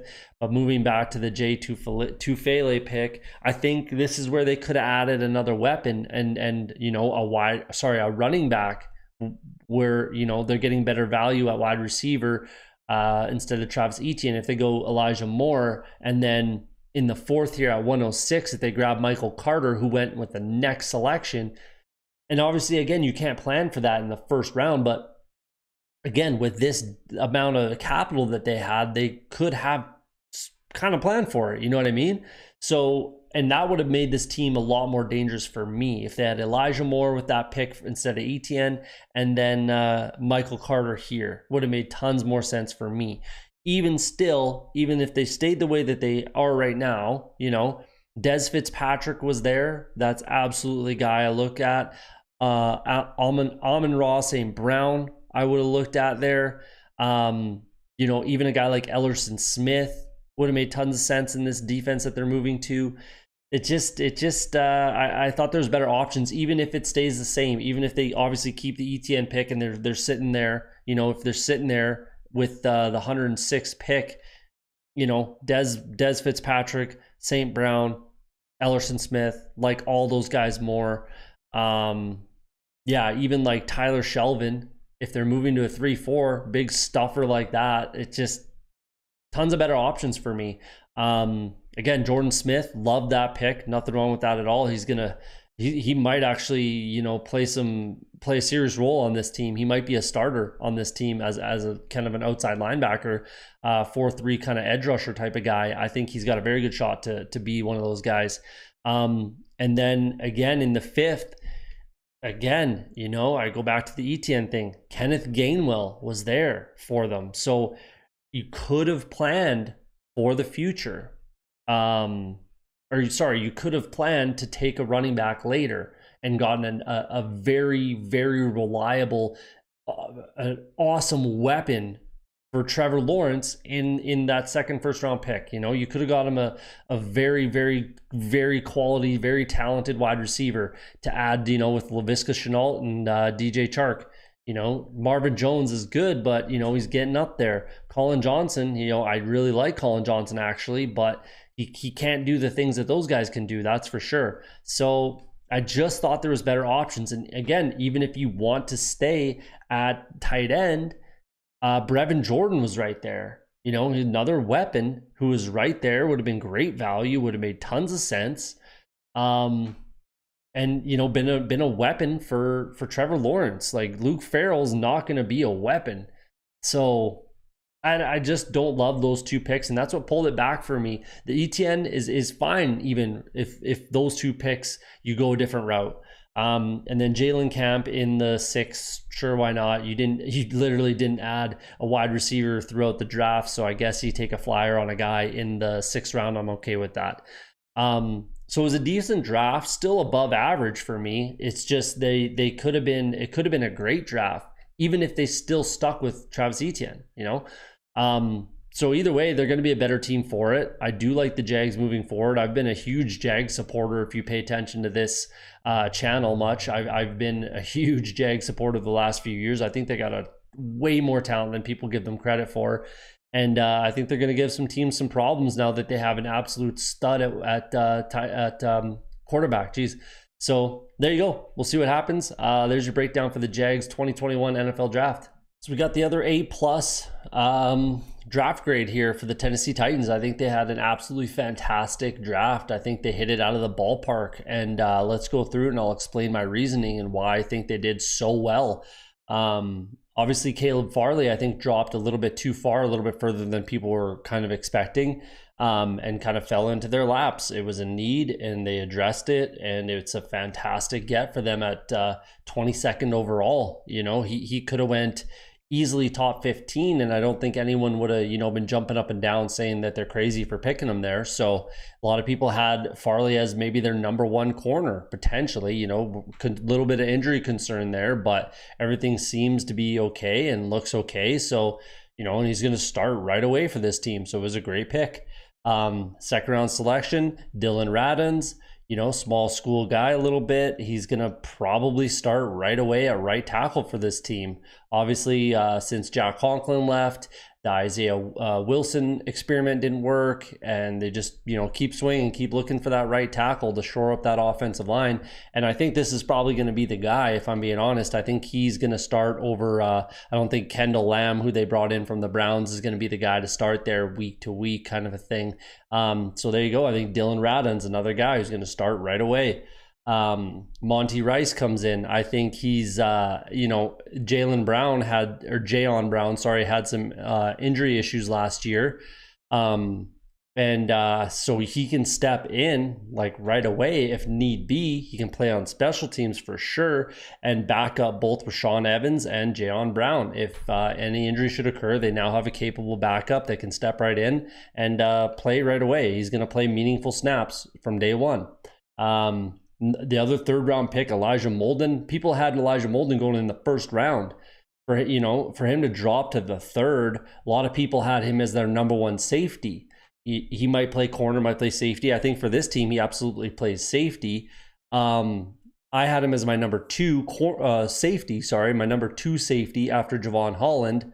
But to get him here, the value is just incredible. And I think he starts day one at safety for the Titans. So great pick. And then fourth round, Des Fitzpatrick is a guy that I absolutely loved. He was great in the Senior Bowl. He was really, really, really good in the Senior Bowl. He had a few balls that he should have caught. And I think he ended with like 6 catches, 80 yards, something like that. He could have easily had, 8 and 100 plus in the Senior Bowl, which would have pushed him into, MVP talks. Kellen Mond had a great game, but I think Des Fitzpatrick was right there, to be honest with you. And 4-year starter at Louisville. The only reason he stayed in next year was to play with his brother. I think there's an absolute possibility that he potentially competes for and wins that starting wide receiver spot opposite of AJ Brown, with Josh Reynolds in the slot. I think with Corey Davis leaving, Des Fitzpatrick was in need, and he could slide right in there and start right away, in my opinion. Rashad Weaver, their second, fourth round pick. Love the guy. Hard to see where he really fits in, if I'm being honest with this team. I saw him more as a 4-3 end. But I think he can play, he can be a defensive end in a 3-4 for sure. We'll see where he ends up, but either way, I think they got good value, and I think he can play right away. I think he can contribute right away, both on probably special teams and, as a rotational guy from day one. Great pick. Racey McMath. Not a thing wrong with that. The stats aren't there realistically. If you look at his stat line, they're not there, but it's only because he played at LSU and he was a little bit buried on the depth chart. Last year, LSU struggled, offensively and defensively. They were nowhere near the team they were the year prior when they won the national championship. But they lost everybody, so it is what it is. But, and prior to that, he was just buried on the depth chart, behind Jamar Chase and Justin Jefferson. So but 6 foot 2? Yeah, 6'2", 210, around a 4'4". Like, the measurables are there. He went to a very, big school. Realistically, if he went to a different school and had more opportunity, he could have went probably higher in the draft because he would have had more opportunity to contribute and build up that stat line kind of a thing, which can be a bit of an issue when you're getting drafted. He only caught 33 balls total in his college career. But in the 6th round, that's a great grab with those measurables. It makes tons of sense. And again, another guy who could play in a rotational basis. They lost Jonnu Smith, Corey Davis, Khalif Raymond. They brought in Josh Reynolds. They drafted Des Fitzpatrick, Racey McMath. I just think that was a very good pick, a very quality pick with where they got him especially. And then Brady Breeze, he's probably going to play safety for this team as well. Again, he's probably going to be a guy that plays on special teams kind of right away and can contribute on defense. But this guy had 62 tackles, 2 interceptions, 1 for a touchdown, 3 pass defended, 4 fumbles recovered, 2 for a touchdown, and a forced fumble last year. In 2019, he sat out 2020 at Oregon. But man, with a guy like that, you could take a shot on that for sure. And they need depth at safety. So Absolutely nothing wrong with that pick. Just up and down, fantastic draft. And this is the kind of draft that's going to separate them from a team like the Colts. I think that this wins the Tennessee Titans the division. I really do. I think that this pushes them over the edge to win that division, and I don't particularly think it's going to be close. Close in the division race is like 2 games.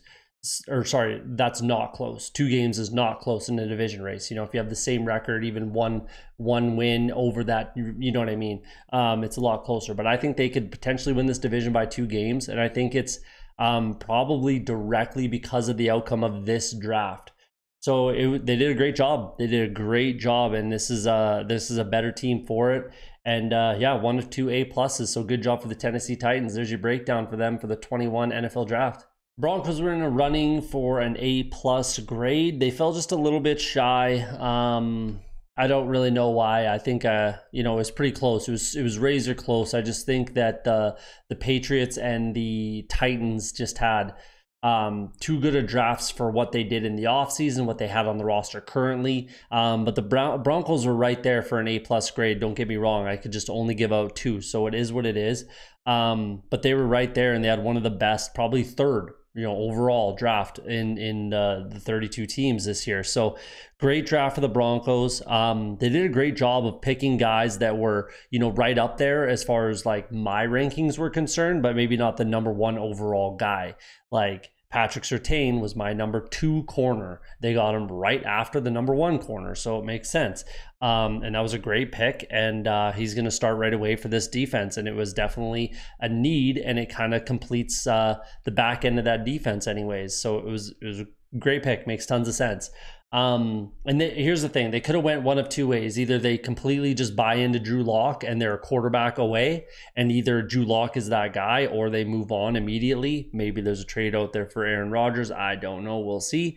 But it was either go that route or pick a quarterback here. And to be honest with you, I'm happier that they went this route. It's the way that I wanted them to go. Is it the way that I projected? No, I projected them to take a quarterback, but I'm happier that they went this way. They got a better grade because they went this way, in my opinion. So Patrick Surtain, then the number 3 running back for me, Javonte Williams, got him in the 2nd round as the number 3 pick. Made tons of sense, fell into their lap. They lost Phillip Lindsay. Javonte Williams comes in. Him and Melvin Gordon are going to split reps there. They got Michael Boone came in. Royce Freeman's still there. They are pretty set in the backfield there. And I love the pick, makes tons of sense. And then Quinn Miners fell into their lap as well in the 3rd. Some guys potentially had him in the 1st round, 2nd round for sure, kind of a thing. 3rd round comes around and he's still sitting there. They need a left guard, that makes tons of sense. He probably starts right away. Their top 3 picks play meaningful downs 100% this season for this team that's very good. And to me, I thought last year they would be a playoff team, but the injury bug kind of bit them, couple opt-outs, that sort of a thing. So it didn't really work out, but they're right there again this year and are a better team this year. So as long as they can stay healthy, I think the Broncos have a very good chance to make the playoffs this year. Moved to Baron Browning, played a bit of a hybrid role, played inside and outside for the Buckeyes, but I think he moves and plays inside. I think he's an inside linebacker at the NFL level just because of his size and skill. I think he'll fit that, to be honest with you, especially for a team like this.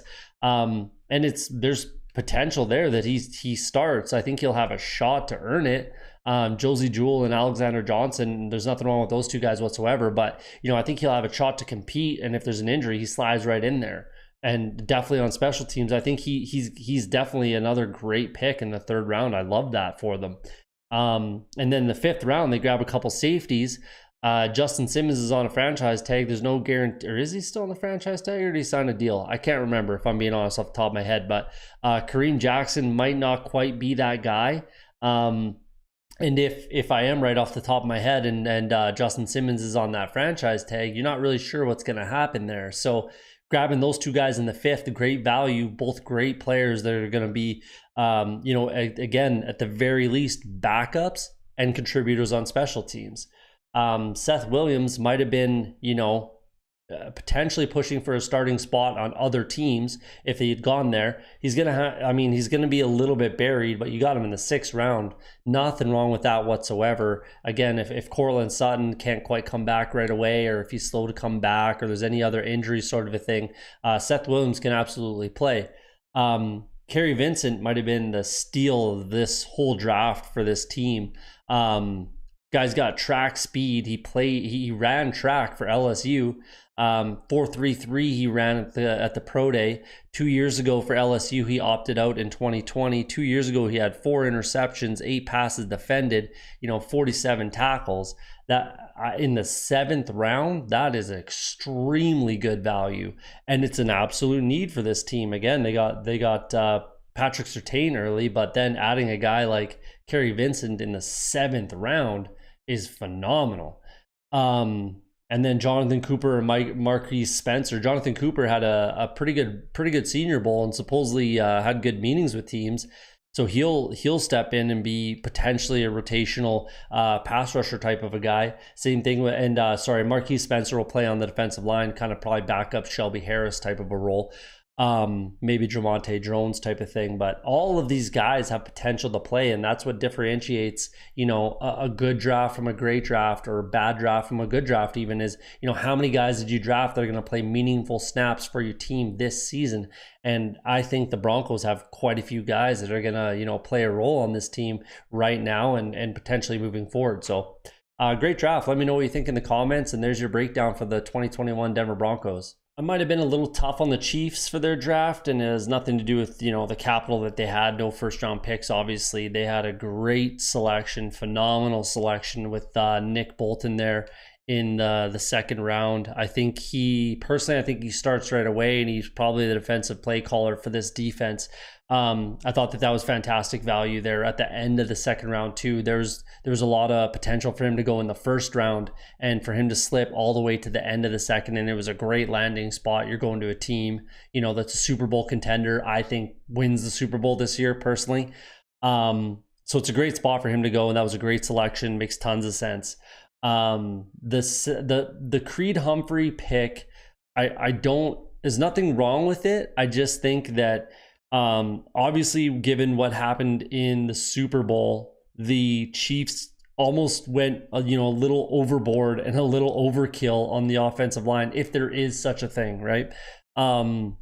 They got a lot of guys coming back. They basically completely overhauled that whole offensive line. Trade for Orlando Brown, Joe Thuney comes in, Austin Blythe comes in, Kyle Long comes out of retirement, Duvernay Tardif comes back from opting out, Lucas Niang comes back from opting out, Andrew Wiley's still there. They even got Prince Tega, and then they got Trey Smith late in the draft, which was a phenomenal pick. Obviously they don't know that when they take Creed Humphrey there. And maybe Creed Humphrey starts, so it's not a terrible pick. It's just, they could have went a couple other ways. Even a guy like Joseph Asai, Aaron Robinson, I think would have been a phenomenal pick for this team.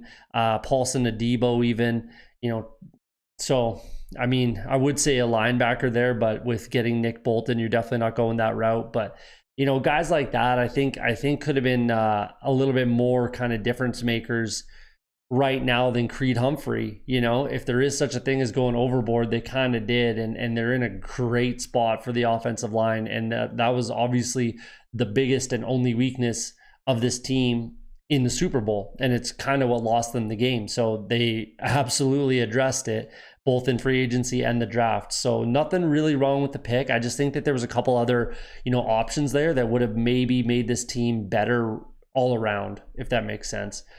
Especially considering they got Trey Smith late in the draft, but obviously you can't plan for that. And then the 4th round selection, I really didn't like that pick at all. I thought there were some way better options that you could have went with. I don't like how they didn't address the back end of this defense. There's no safety corner pick, nothing like that. I think that they needed to address that somewhere, and this would have been a really good spot to do it. They could have, if you want to go offense, they could have went with a guy like Brevin Jordan. Kenneth Gainwell was there. realistically, my favorite pick would have been Shaun Wade. If they got Shaun Wade here, that would have been a great pick. Jamar Johnson was there, Keith Taylor. Even if you wanted to go with a guy like Zach Davidson to learn and get better behind Travis Kelce, Jason Pinnock, KJ Britt, there was just tons of options there that they could have went with instead of Kendo. I just thought that those picks would have made more sense and would have made the team better. And then you could have, done something different than Noah Gray there, especially if you had taken a tight end prospect like Jordan or Davidson, right? But there's nothing wrong with the Noah Gray pick either. There's nothing wrong with that there. So that's okay. I just don't like the 4th round selection really at all, if I'm being honest with you. And then, Cornell Powell, that was a fantastic pick in the 5th round. He could have pretty easily gone, 3rd, 4th round for sure. And he lands in a great spot where he's going to have a chance to contribute right away. Obviously, he's going to play behind, Tyreek, of course, is one of the best in the game. Mecole Hardman has basically become, he's just a burner. He's a field stretcher kind of a guy, and he's great at it. So there's nothing wrong with that at all. Demarcus Robinson, I think, has a good year this year. I really like the way things are looking for Demarcus Robinson. But if not, then Cornell Powell's going to be that guy, and he's going to start for this team potentially. So great pick in the 5th round to get a guy that might start for your offense.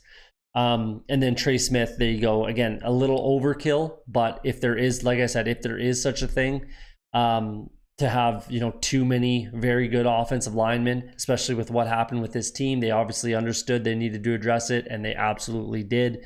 So, a bit of a below average draft, that's for sure, as far as grade is concerned. But realistically, this is one of the best teams in the world, if not the best. I think that they win the Super Bowl this year, more or less, regardless of what their draft looked like, as long as they didn't completely poop their pants, which they didn't. So yeah, I think this is a decent draft. Again, it's another one of those draft grades that, it's better. I guess I don't want to say on paper, but it's better for looking at their depth chart than the grade I gave them, if that makes sense. But I only had so many grades I can give out. There's only a finite amount of grades. I'm not just giving everybody A's, B's, you know what I mean? So I had to find some deficiencies, and there was a couple with the Chiefs that it could have been a great draft realistically. But there you go. Let me know what you think in the comments. There's your breakdown of the draft for the 21 Kansas City Chiefs. The Raiders definitely took it on the chin with that Alex Leatherwood pick. And personally, here's my whole thing. Personally, I'm kind of sick of making excuses for Mike Mayock. I like the guy. He's built a great team, in my opinion. If you look at the roster and you look at the depth chart, there's tons to like about this team, in my opinion. But he's just not, he's not getting it done in drafts. He's doing everything great. He's having fantastic off seasons and free agencies. He's doing great with free agency. The pickups that he's getting makes tons of sense. It makes the team better, but he's absolutely dropping the ball with the draft. He's picking guys that he likes, and he doesn't care what anybody thinks, and there's something to respect about that. But I'm sick of making excuses, just saying oh, Mike Mayock knows what he's doing. That's all he does is that's all he did was scout college kids for his whole career before he became a GM type of thing. It's shown the past 2 drafts. I made tons of excuses last year. I made tons of excuses for him, and I'm not doing it this year. I'm just not. So I gave him a pretty bad grade, one of the worst you can get, bottom 6. The only thing that kept this draft from being an F for me was Trevin Moehrig, which was a phenomenal pick there, and Nate Hobbs in the 5th. Maybe Tyree Gillespie. You could say those 3 picks kept this from being an F draft grade for me. So Alex Leatherwood, he's going to start on the right side of this offensive line. It's a completely overhauled offensive line for whatever reason. Doesn't even really make sense for why they did it. But they felt the need to, so it is what it is. Colton Miller is a very good left tackle. He'll be just fine. Alex Leatherwood should be okay, but it was a massive reach that didn't need to happen.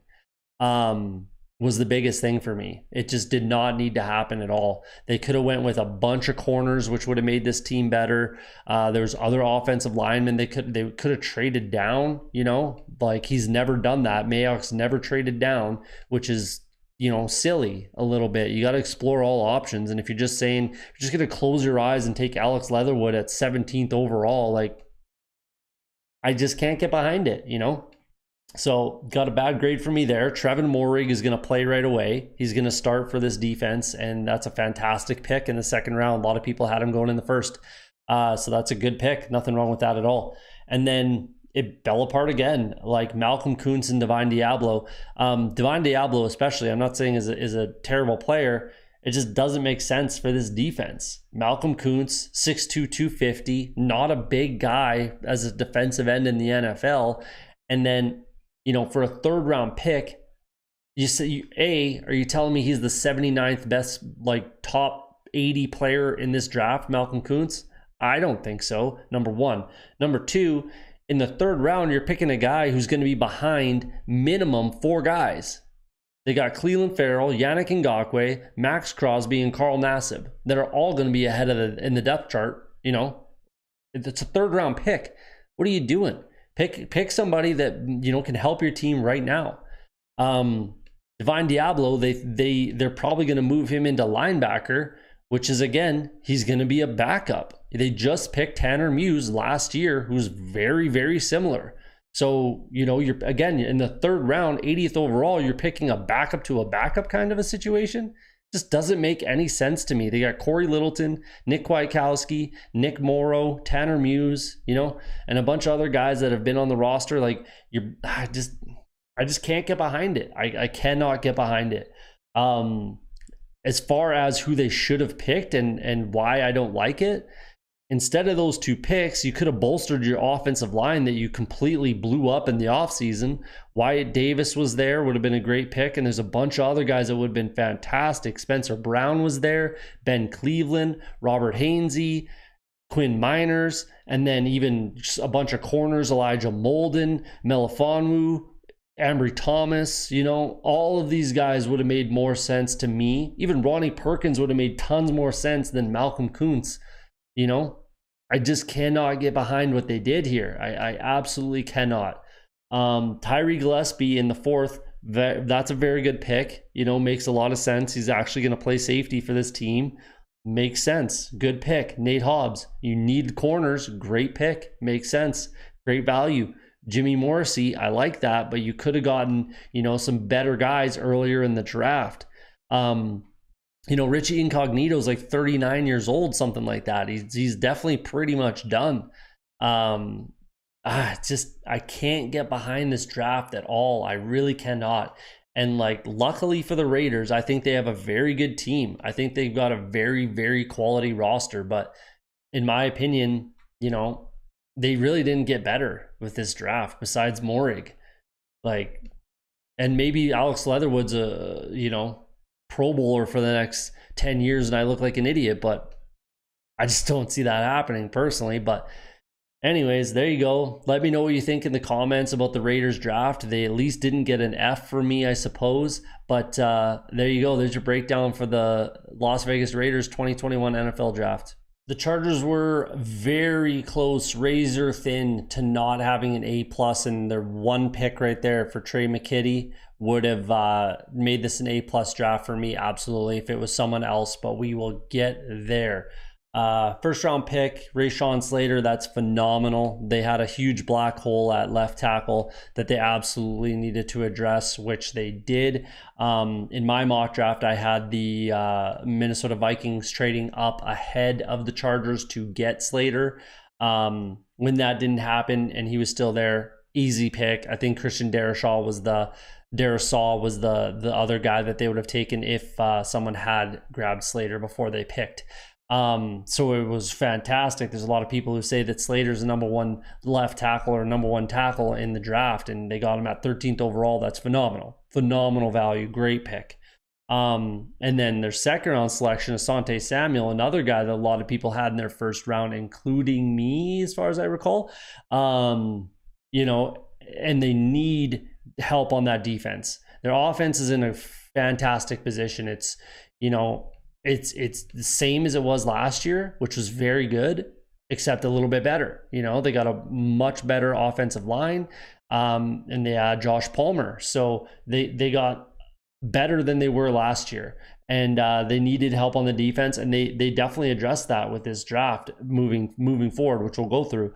So great pick with Asante Samuel. I think he probably starts right away. And he's going to be a contributor. Michael Davis, Chris Harris are still there. And those two start for sure. And then I think Asante Samuel might win that third corner job, their other starting position. I think that's how they run this defense. It should change a fair bit with Brandon Staley there now. This defensive structure should change for the Chargers. But we'll see. I think they move probably more to a 3-4 type of a defense, which actually kind of fits what they have roster-wise besides Joey Bosa. We'll see how Joey Bosa fits into this. He's a guy that it doesn't matter. It's Joey Bosa. He's going to fit into any defense and just find a place for him. He'll play well. Beyond that, I think that that fits what this defense has.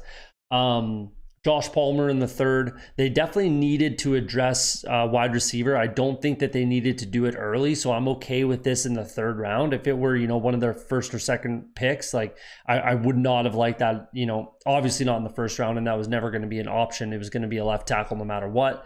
But if they had taken a wide receiver in the second round, they might have gotten a worse grade for me. So it was a good spot to take one.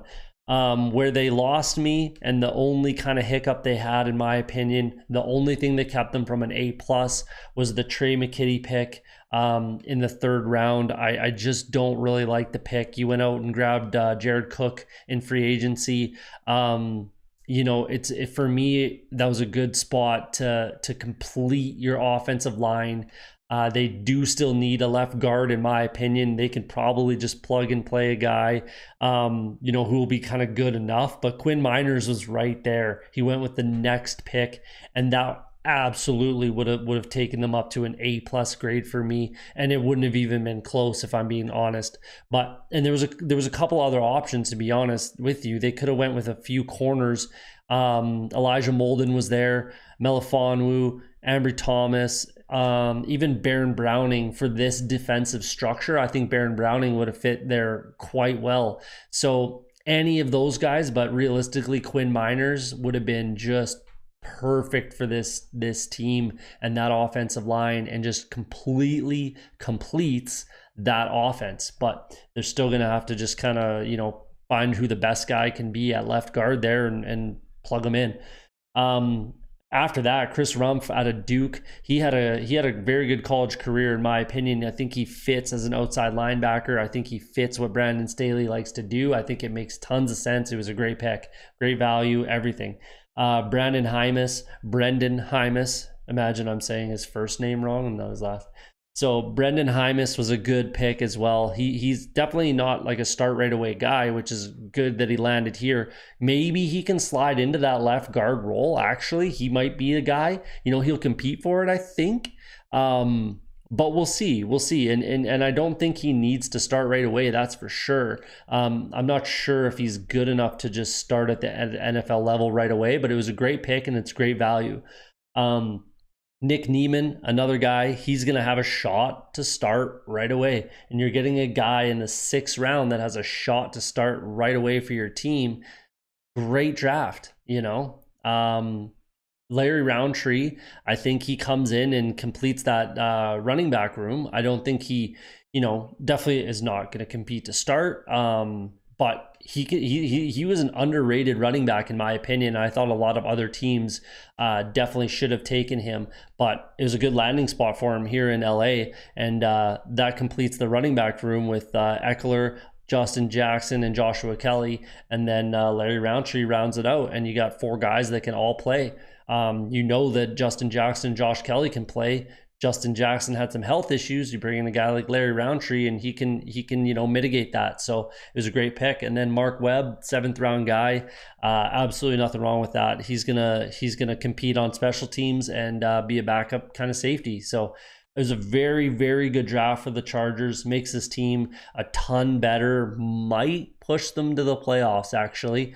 I think that a lot of people think they're better than they are, but I do think that they're right there to be a playoff team. I don't think they're going to be able to compete with the Chiefs to win the division, but I do think that they potentially, kind of push out some other teams that are kind of middling, like potentially a team like the Colts, if that makes, any sense to you. Potentially teams like the Broncos, Raiders, the other teams in their division, right? That they can push out and hold off for a playoff spot. That's how I see it. But yeah, let me know what you think in the comments. And there's your breakdown for the 21 Los Angeles Chargers.